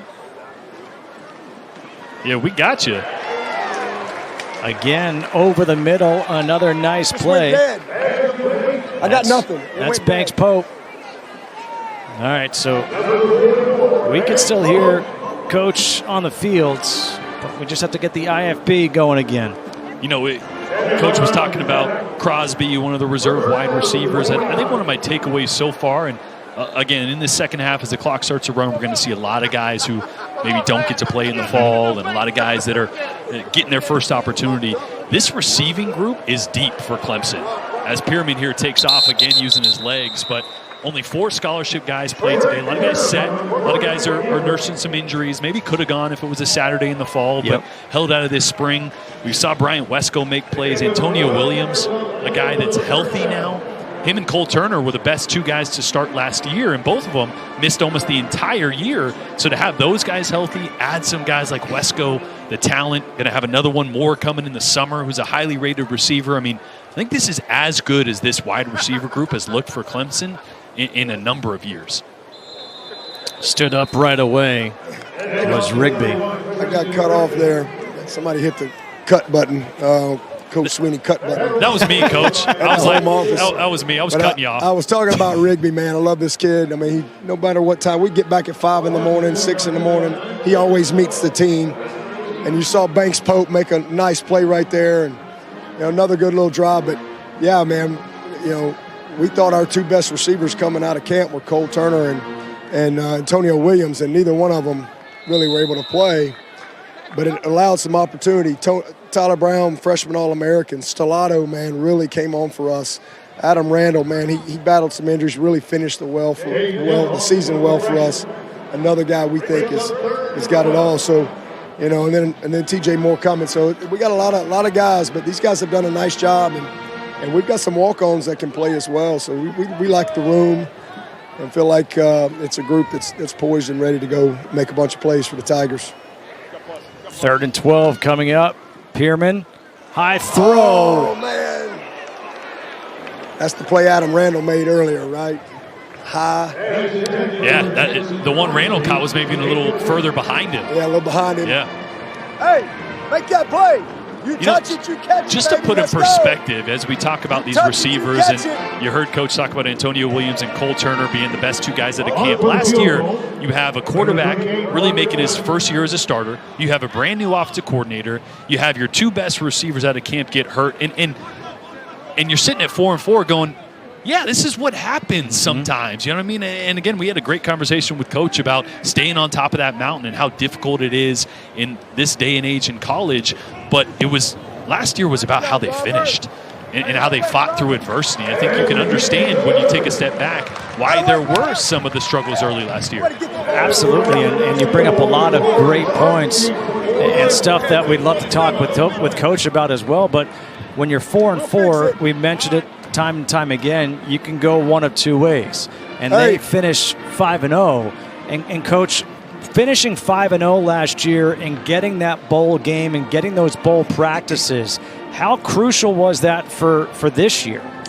Well, I think they gained a lot of confidence. The biggest thing is you're 4-4, and a lot of places will become 4-8. Yep. And not all 4-4s are the same. We lost the game where we rushed for 250 plus, threw for 250 plus, and first time in 128 years we lost a game doing that. We lost on a pick 6. We lost a game in overtime. We lost a game in double overtime. But we just couldn't hold on the ball. I mean, we were terrible in ball security and really missed field goals, and so it hurt us. But at 4-4. What are you going to do? And man, you saw the foundation of this program, the culture and the character of this place. And man, they rose up. I think there's only 3 teams with a 5-game winning streak that finished the year. And at a place like Clemson, where the expectations are high as they should be, there's a lot of noise that comes from that, a lot of disappointment. And man, these kids, they rose up and they battled and they beat some really good teams and some really good quarterbacks. And finished. And then with a game-winning 2-minute drive in the bowl game, just a lot of confidence and a lot of belief. I'm proud of them. You know, we've had 13 years in a row with 9+ wins. There's only one other school that can say that. You know, so these guys will take that momentum into spring like they've done into summer. And, hey, we're going to be around for a long time. You know, it's hard to win, and nobody's won more consistently than us for a long time. So, you know, these guys, I think they've kind of got some wind in their sails, confidence. Our quarterback is growing. We got a lot of guys back. If we can stay healthy, we're going to be a tough team to beat. So if we can just talk about that really quickly, as we talked about it before, you guys are opening the season in Atlanta against Georgia. One of the focal points for you when you came here to Clemson was saying, I want to play the top teams a tough non-conference schedule. Why? Why was that so important for you? Well, I mean, you got to know what it looks like. And, you know, I felt like that, you know, you're not going to win all those games. But if you go back and you look, we've won more than our fair share against the best of the best. But, you know, the air gets thin the higher you get up the mountain. The margin for error is very small. And so, you know, it's my job to prepare them for that moment. And the only way you can prepare guys is to expose them.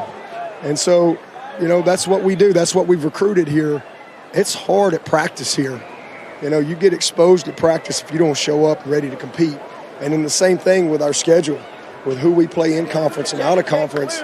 Man, it battle tests you. Get you battle tested, get you ready to go.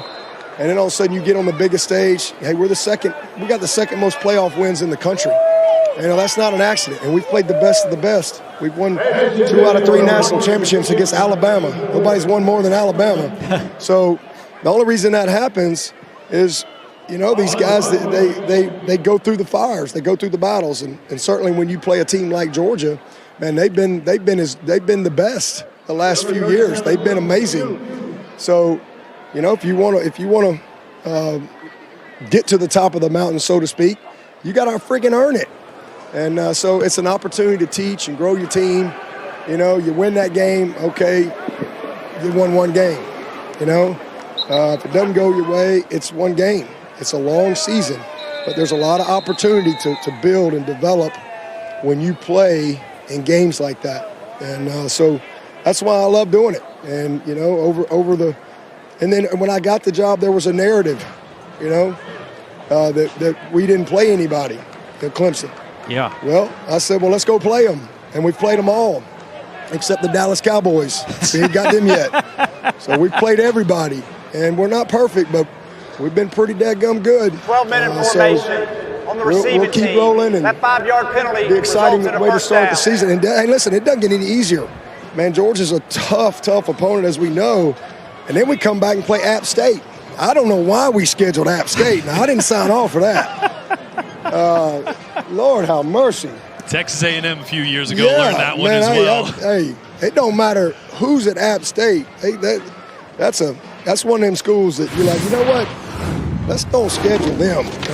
You know what I love, though, Coach? You brought up some good points, is that you made the Final Four 6 straight years, and you didn't shy away from taking games out of conference that were tough. Nope. But the way the playoff was structured, it kind of incentivized teams to not do that. That's right. Because it didn't really matter who you played. It mattered how many you lost. That's exactly what I like right. about this new era of college football, is with the 12-team playoff. Now kind of it continues to incentivize teams to make a statement with some of those out of conference. And you know what? You can lose one of those, not that you want to, but then your season's not over. Yeah, well, you know, my philosophy when I got the job was, with my AD, we need to play 10 Power Fives. Yeah. Let's play them. I think everybody should. And let's play 10 Power Fives. Let's play one group of 5, and then let's play a team from our state that we can maybe help a little bit financially. That's been our philosophy here and our model. And I said, and the reason is, man, I want to win at the highest level. And the only way we're going to do that is you gotta prepare them for that. You don't sneak up on it, man. You got to earn it. Yeah. And so that was our model. I mean, we've played, you know, that's why we've played Texas A&M and Notre Dame and Auburn and Georgia. And we've played a lot of these people for years and years and years. But it's how we've built confidence and belief. And that's what we got to continue to do. And then you look around and you see other schools, everybody's happy, and they just beat East Aboga Community College. and hey, you know, I've heard good things about them. Yeah. Sack. you know, and they, all of a sudden they're 4-0 and they ain't played a soul. Yep. And everybody feels good about it, but guess what? They finished 7-5. And so, you know, I've just always been about not trying to get to a bowl. Man, let's try to win at the highest level. And so the best way to do that is, hey, you learn from the fire. Well, Coach, you know, it's funny. I'm sitting here looking up across, and I see the college football playoff, 16, 17, 18, 19, 20, 21. You see the national championships in 2016, 2018.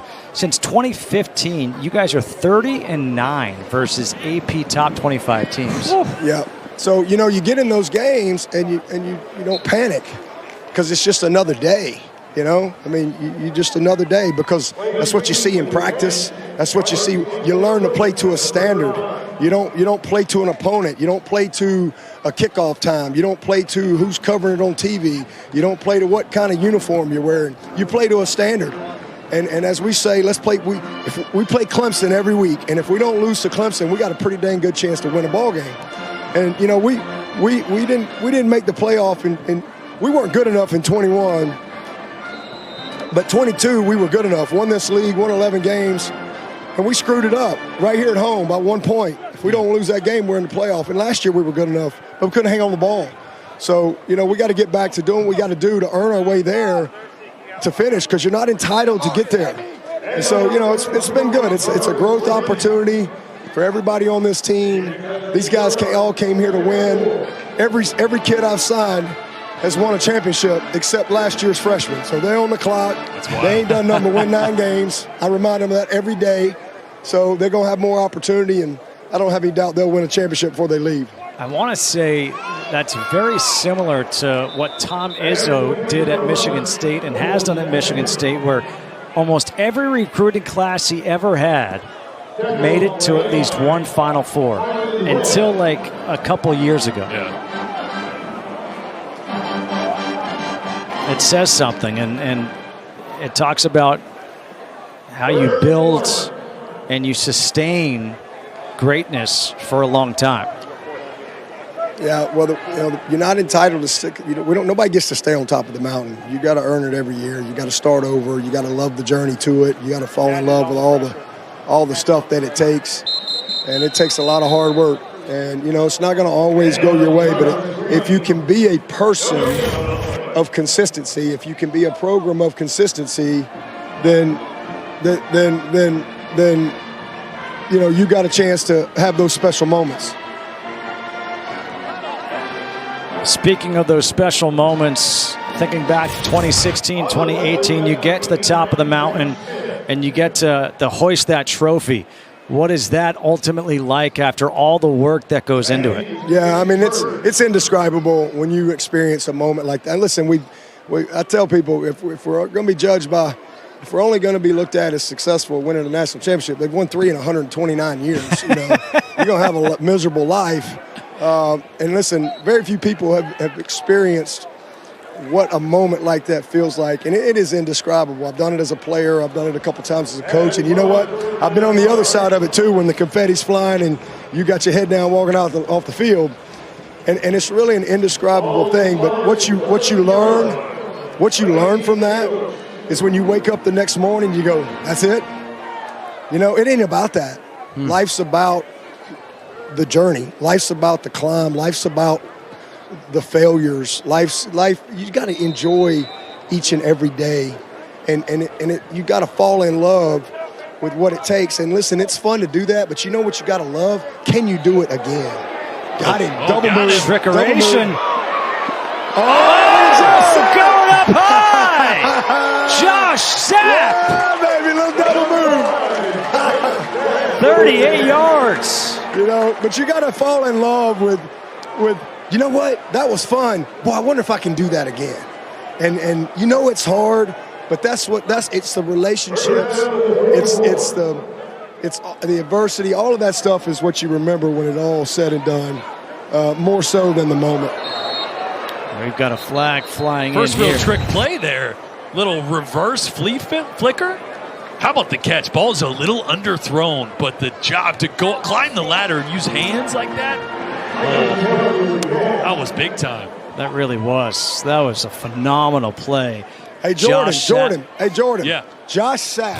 Personal foul. His dad, Patrick Face Sapp, mask. was a 3-year Defense, starter here number at one. quarterback. That 15-yard His penalty senior will be added year, to the they end of the moved him run. to Automatic first linebacker, down. and he was a second-round draft pick by the Chargers. That probably has never happened before. You It think never will. you think you could have gone and played linebacker? No. How about that? I could take a hit and could never deliver one. That is wild. That's impressive. Talks about his athleticism as well.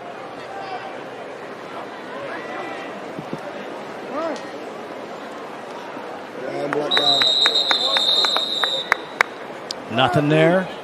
A loss of 1. Tell you what, they get a little score right I was just going to say, A little ball game. With the running clock. Yeah, he's got to definitely go for 2, so 24-20.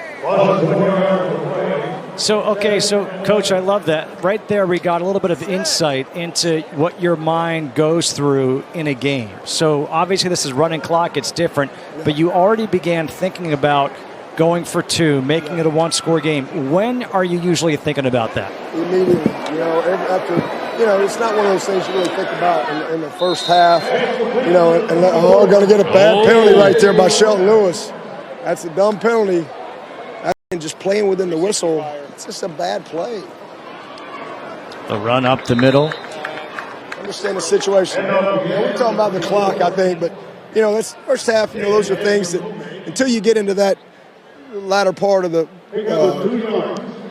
second quarter, you're always thinking, just playing within the kind of normal deal. We're going to kick the extra point or whatever. There might be certain situations where, it calls for 2, maybe there's a penalty or something like that. But, second half, you know the score. You're thinking ahead, both ways, not just offensively, you're going for 2, but their team's going to go for 2.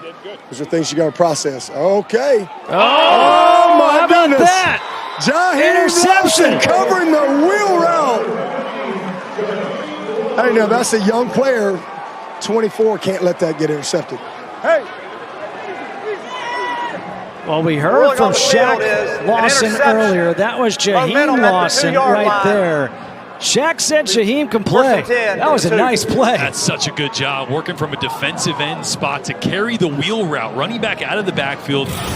Turn around, watch this on the right side of your screen. Flipping his hips, turning, finding the ball. Are you kidding? That's DB struggle with that. That man is 6'2", 240 pounds, and he just made a turn, loose hips, and picked out I watched Jaheim grow up, and he played wide out for a long time. He tried to live the dream for a little while.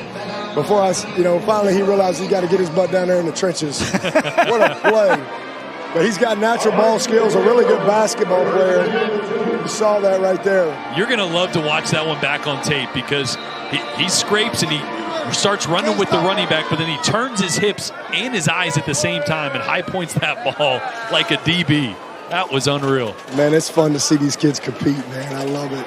Oh, taking a shot. Yes, taking a shot. Down the field, open receiver. He's got him. Randall.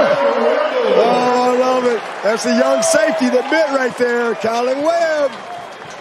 Young safety. Well, I love the play design, too. Backed up in your own red zone, moving the pocket a little bit. Moving the pocket with Klubnik, and then just a great ball over the top to Randall. Tell you what, Adams had a good day today. Oh, we got somebody. Anybody offside there? 55. Yep, there was a flag on the play. That's the ball comes near side. There's the third drop. Wesco dropped that one. The clock still runs. Somebody had to be offside right there. Offside. Defense number 8 in the neutral zone at the snap. 5-yard penalty. Still first down. It'll be first down, end of the third quarter, though. We are already headed towards the fourth. That's the end of the third quarter. 24-12.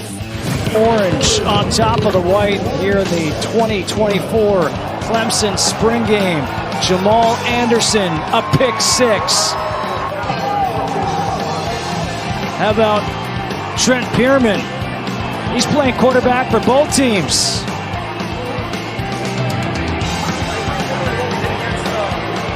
Stiff arms. It's an opportunity to make a name for yourself in the spring. Well, so far today, we've seen some nice catches. We heard about this young freshman, Bryant Wesco Jr. How about this catch for a touchdown? Well, he's been as advertised, over the shoulder, almost a one-handed catch there, but also making plays after the catch. Here on a slant route, making somebody miss, picking up 6, 7, 8 yards after the catch. And then Antonio Williams, big day in the slot, missed most of last year. And Strecco on the wheel route. We've talked about it a few times. I think it's a really deep receiving core as a whole for Clemson, which bodes really well. They've suffered injuries last couple years, haven't been 100%, but they've showed out today. And with Cade Klubnik as your starting quarterback, he made that throw just moments ago before the end of the third quarter, 55 yards, dropped it in perfectly, and now he finds Strecco again, and he's got some room to run. We're going to have a red zone opportunity. And with that running clock here in the fourth quarter, Orange is trying to put the nail in the coffin here. An 18-yard completion. When they're wide out and you can't go by. No, we got to get that correct. We have to inside stack on man if they go wide. Done this shit for 30 years. 30 years. Doesn't matter when it is, always moments to teach. Klubnik taking the shot to the end zone, and that is nearly intercepted. That was dangerous. Fegan there, I think. Yeah, it's a boy Fagan again. Fagan, yeah, the true freshman there in great position. Nowhere to put that ball for Klubnik. He had the interception earlier in the game as well.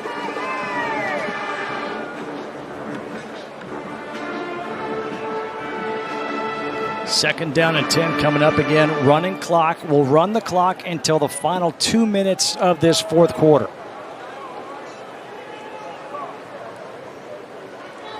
Klubnik with time.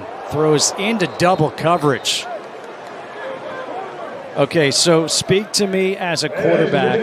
Whenever we hear throws in a double coverage, why? Yeah. Well, he was starting to the right first, looking for his tight end, Pat Henry, on a corner out to the right. It wasn't there, so he moves backside to an over route with a vertical.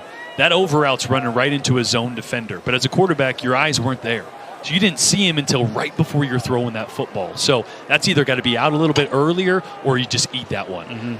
Tough when you're going from one side of the field all the way to the other, and it's zone on that side. There's always going to be guys that are watching you, waiting for you, that you haven't seen until, bam, right now, and you're trying to let the ball go. Klubnik stepping up, throws low. Nice short hop play, but that's incomplete, and Klubnik coming up hobbling just a bit. Jackson Crosby. Klubnik now hobbling off the field again. What you don't want to see is any injuries. Oh, does he get stepped on? Yeah. Tough to tell there. All right, so Klubnik will get checked out. 37-yard field goal attempt here by Robert Gunn III.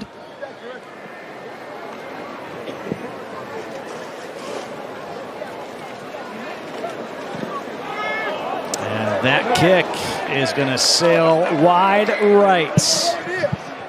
So 24-12, the Orange team unable to put that nail in the coffin here with 11:15 to go.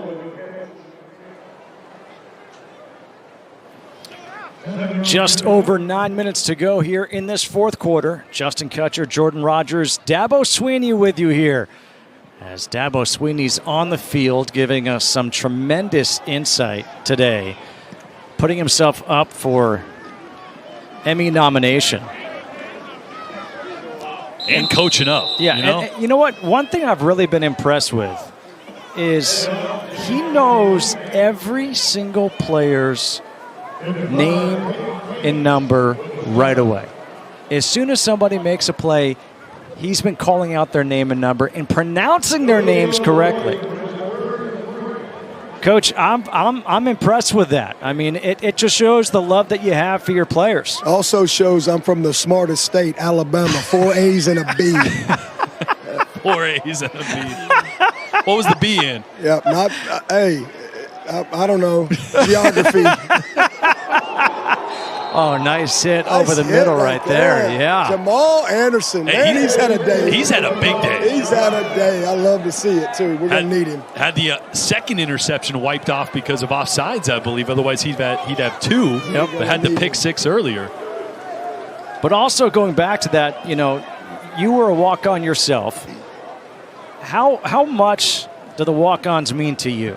Oh, I love these guys, man. You don't know who's a walk-on here and who's not at Clemson. I mean, you wouldn't know. You'd never know unless you were standing there and watch them write the check to the tuition office. You don't know. I mean, these kids, we love them all, man. They're all part of it, and that's the culture we have, and it's awesome to see all across the board. And we value these guys. They're very, very important. We've had we had a guy named Hunter Renfro who made $16 million last year. Who was a walk-on.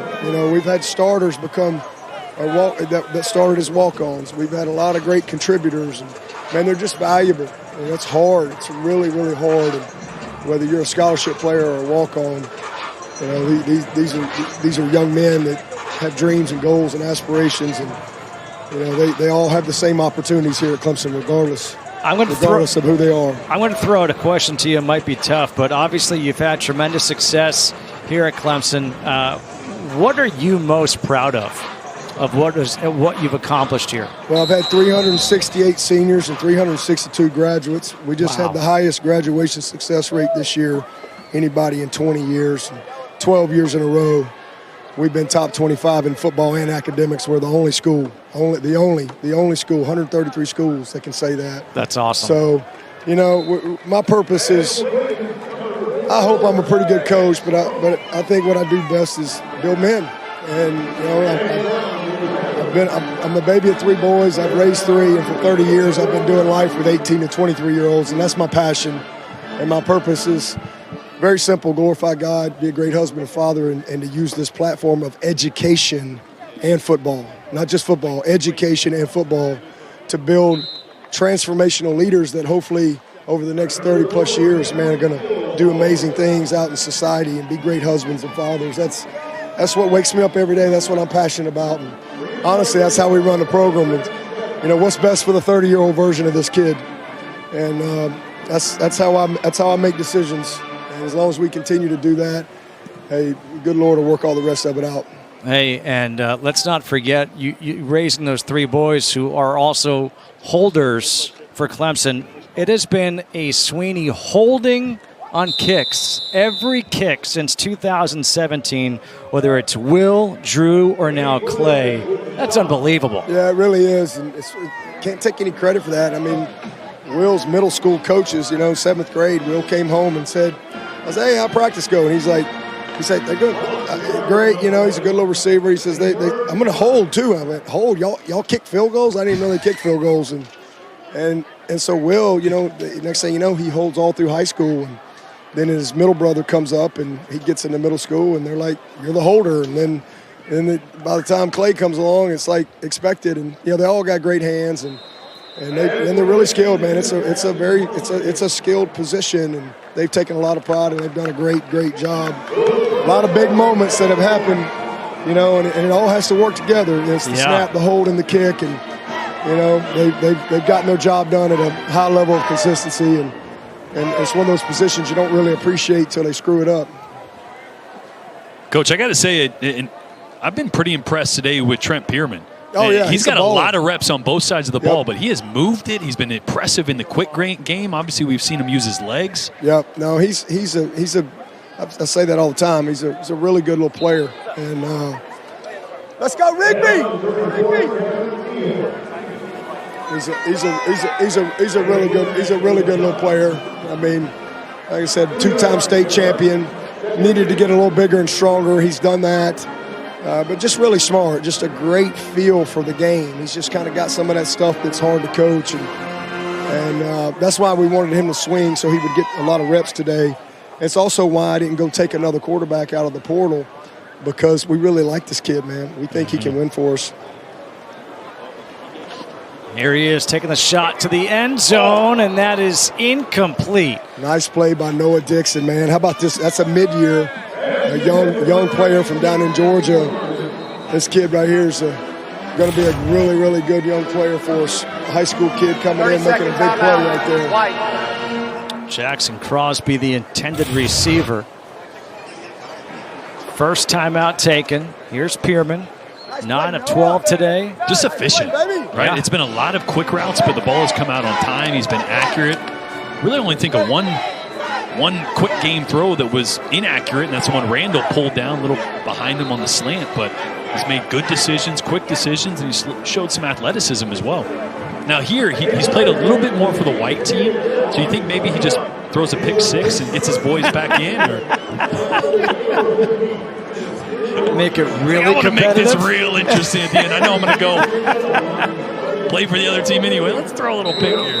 You know, I did not see the over-under on this or the spread for the orange and white. Yeah, he could have made some money today. Pearman with a shovel pass. That's Crosby. And Crosby, he's going to have enough for the first down. Again, you move this. The 2-minute warning. We'll go normal clock. Cade Klubnik got the ankle wrapped up. He's all right. Got to imagine his day's probably done now. Tristan Rigby in at tailback.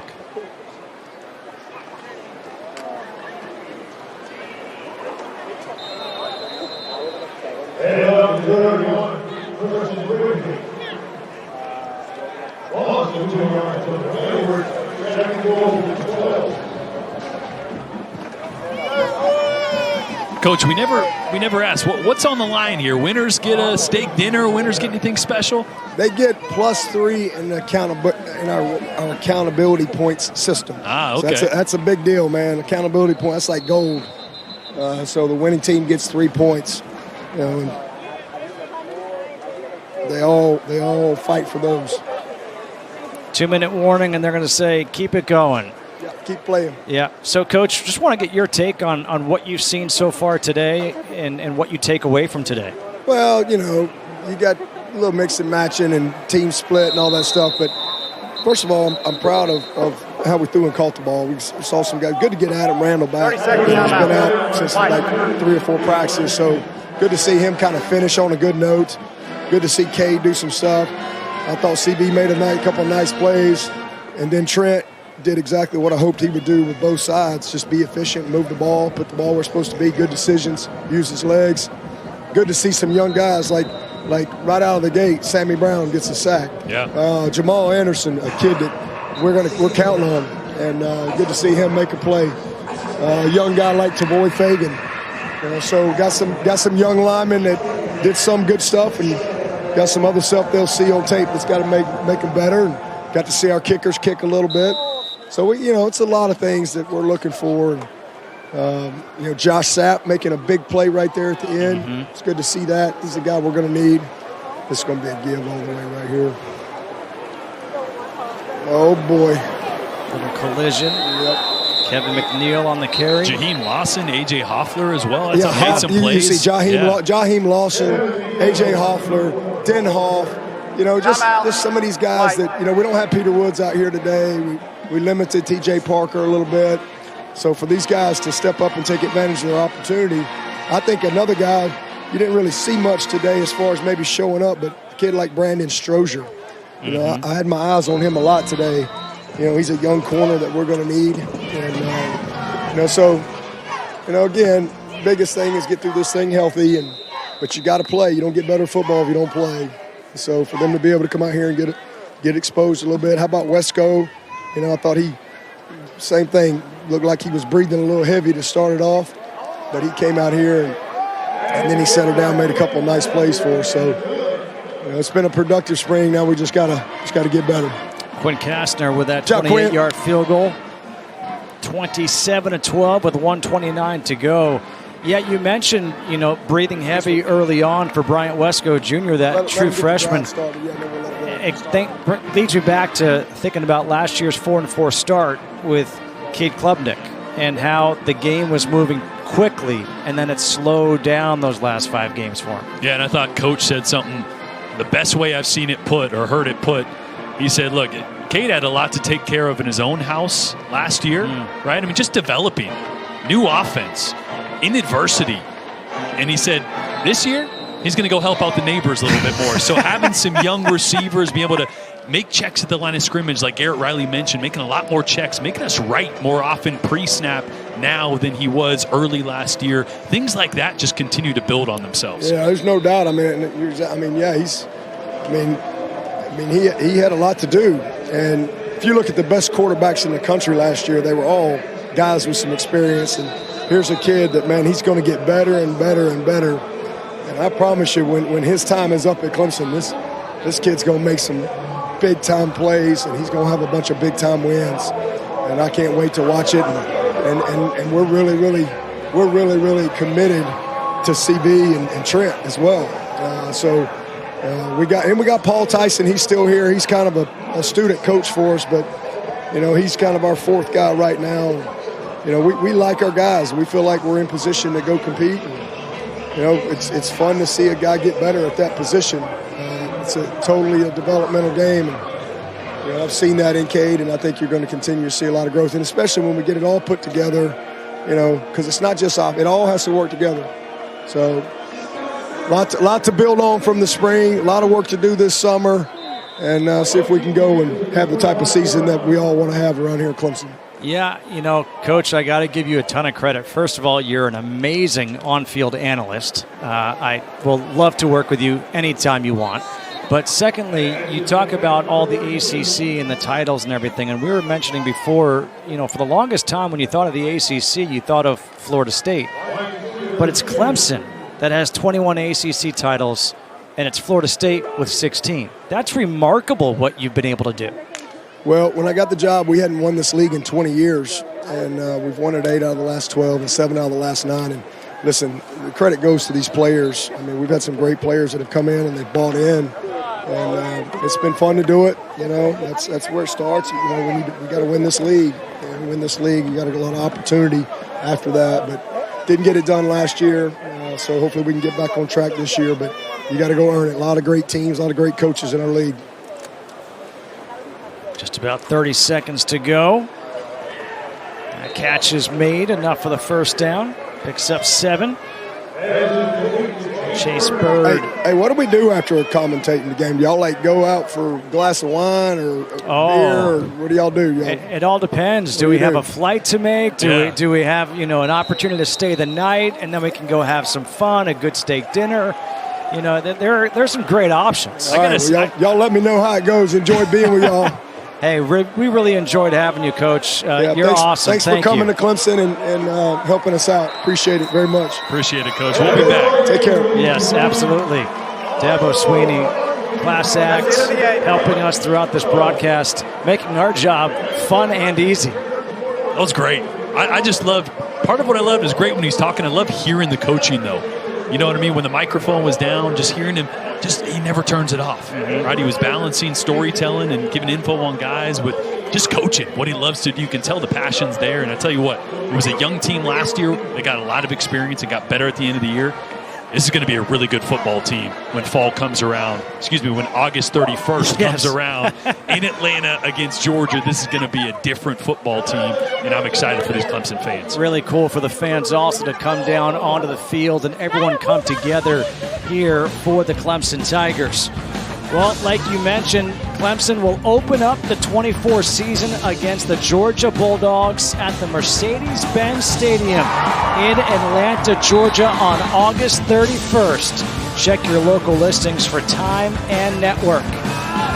For Jordan Rogers, Dabo Sweeney, and our entire crew, I'm Justin Kutcher saying so long from Clemson.